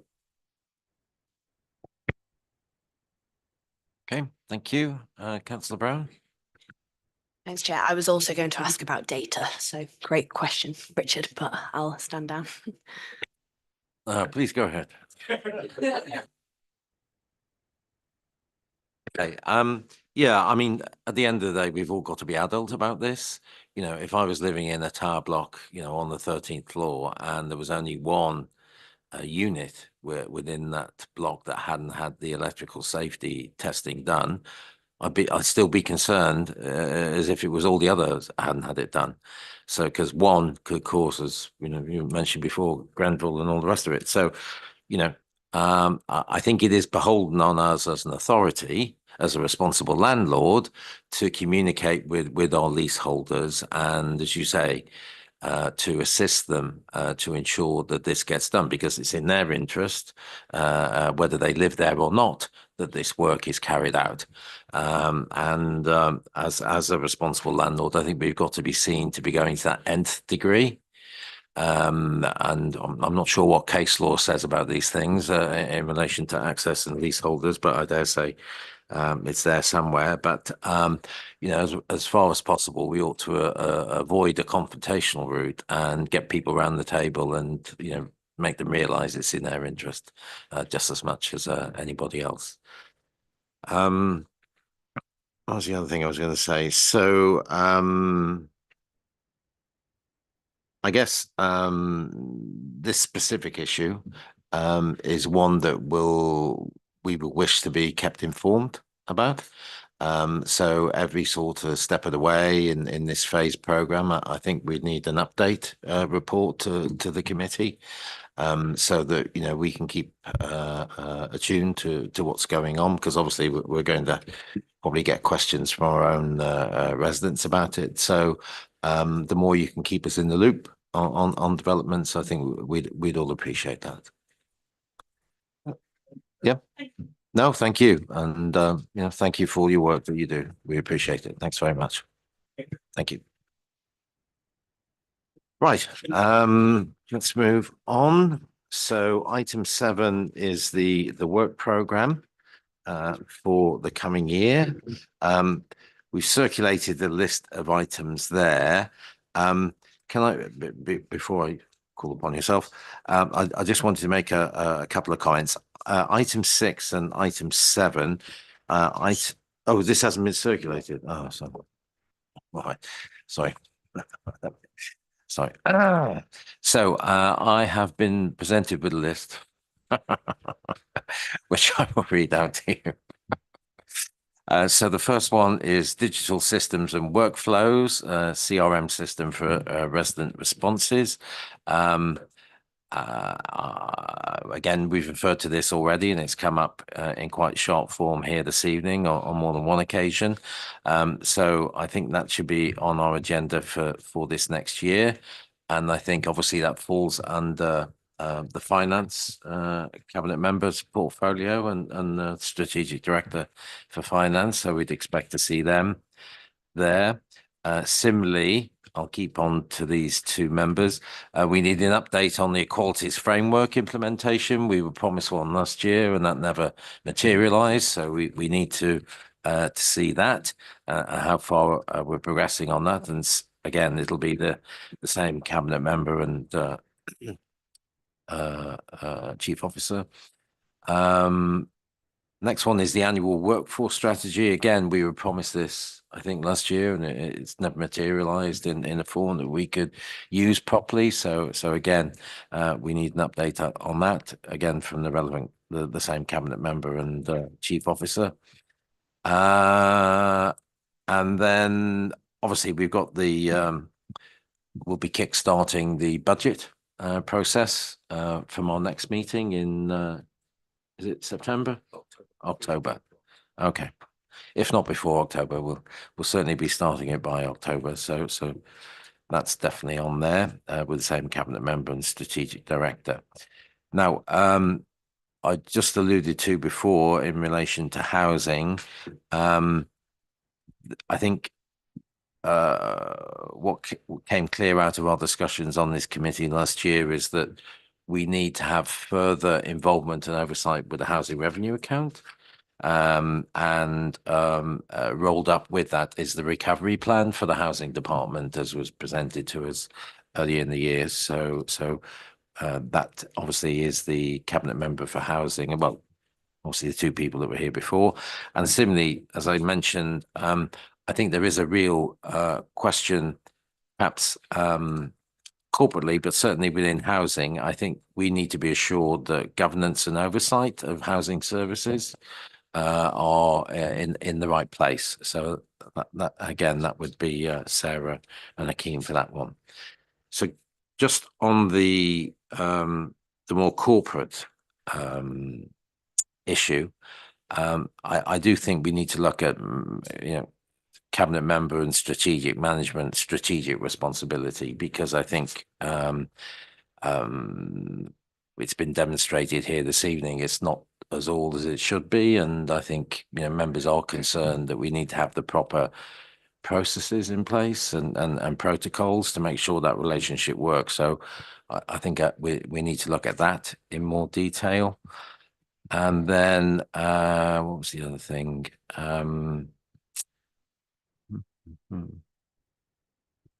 Yes, and the other thing, and I spoke to the vice chair about this a couple of weeks ago, but I'm looking to sort of enhance the participation of residents and community groups within our work.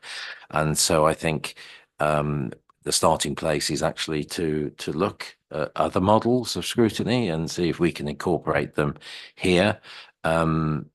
I know we have a cabinet member, not a cabinet member, a deputy cabinet member now, don't we, Everton, for consultation, Councillor Roberts. So perhaps she can be brought in on that. But perhaps we could invite officers over from Lewisham and Lambeth, or some other authorities close by, and just to get a different take on how things are done there. The other thing, which I don't think did we have it last year? I can't remember now, but I think we're overdue anyway, a visit by the police borough commander, so that we can have an interview with him. They went to housing group chair under the community safety portfolio. Yeah. Comedy sort of sits with housing. Okay. Yeah, but I think it's a bit more general than that. I think we should have him here, to be honest. So I think members would be in agreement with that. It's not just housing or. No, sorry, housing and community. Yeah, community safety. Yeah. I know. but I think we still need to see him. And sorry, you were going to suggest. Thank you, Chair. No, just maybe a few additional points, if I may, in connection to housing. Is there any chance we could speak about council homes disposal policy? We are aware that a number of. Oh, yes. Sorry, I'd indicated that in the email, hadn't I? Sorry. I think so. Yes, I Can we did. put Yes. that officially Yes, I'm on sorry, the I did. programme? Yes, That would I be did. great. Thank you. Sorry, I missed that also. Housing associations. Is there any chance we could get housing associations to come and report? Yes, to that's a us? capital Excellent. idea. Thank you. I know we talked sometime last year about public procurement and contract management. I'm not sure exactly where we left that, but we still seem to have a few oversight issues about how we make sure we get value for money, but how also we then manage ongoing service contracts with third-party service providers.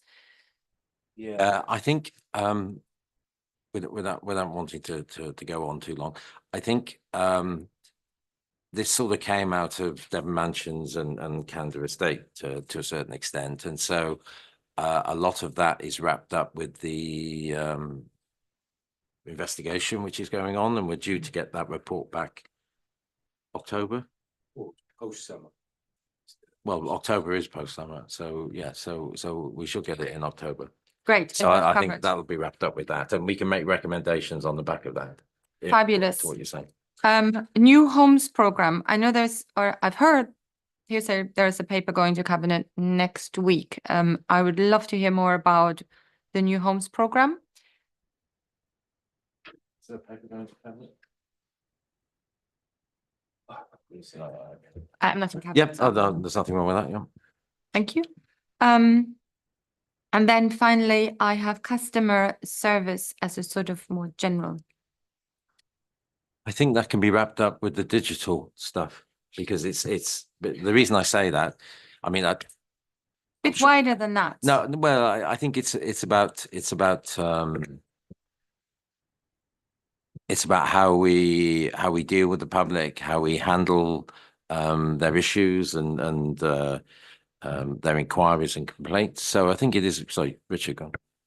Yeah, Councillor Wingfield, I think my suggestion to you was that the digital work explicitly included looking at how we liaise with residents, and it was partly prompted by the fact that I'd had several emails from casework in recent weeks where residents had found it hard to contact the right officer to deal with the right thing. So, I mean, I agree with Councillor Von Wees's concern on this, and happy, would want the digital thing to recognise that as well. I think once we've got a bit further down the line and we get a report back on the nitty-gritty of it, we can expand it a bit to encompass that. That would be great. And as long as we can also include digital inclusion and exclusion in that report as well.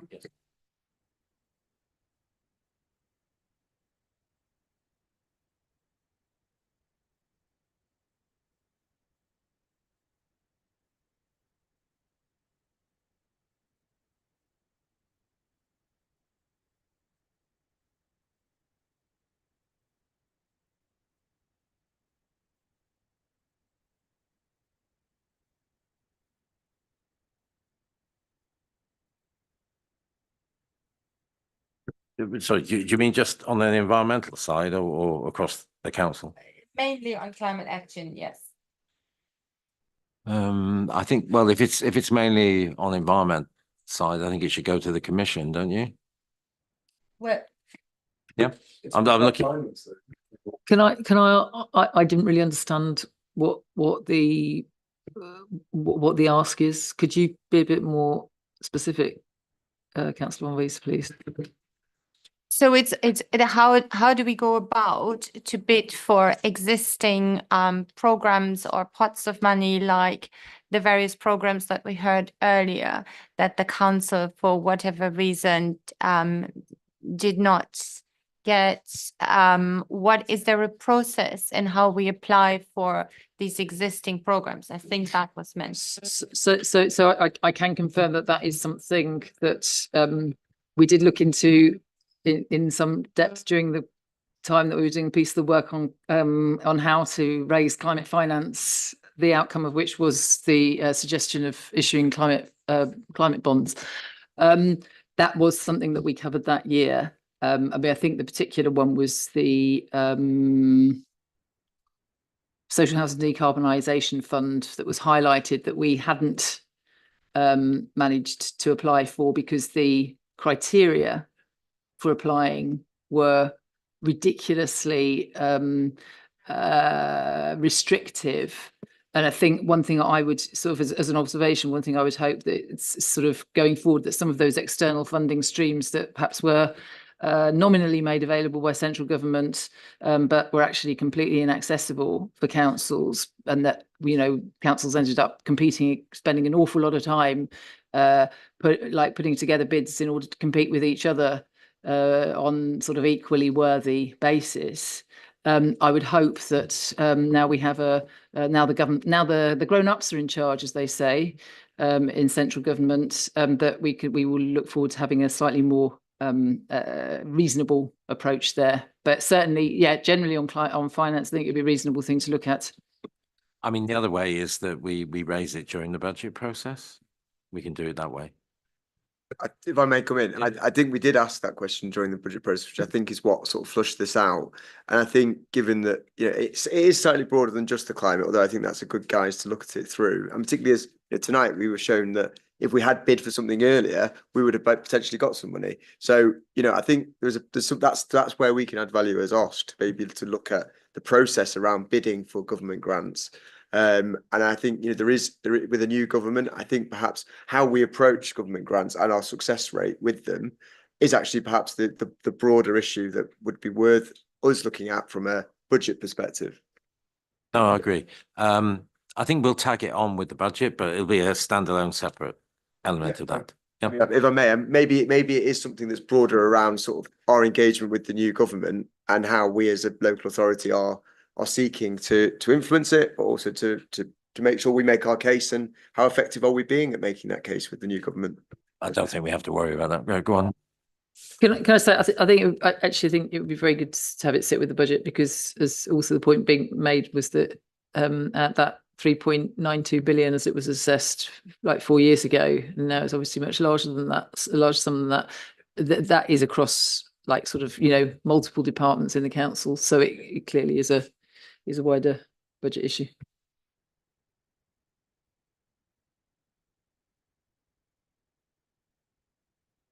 Good. Thank you. Excellent.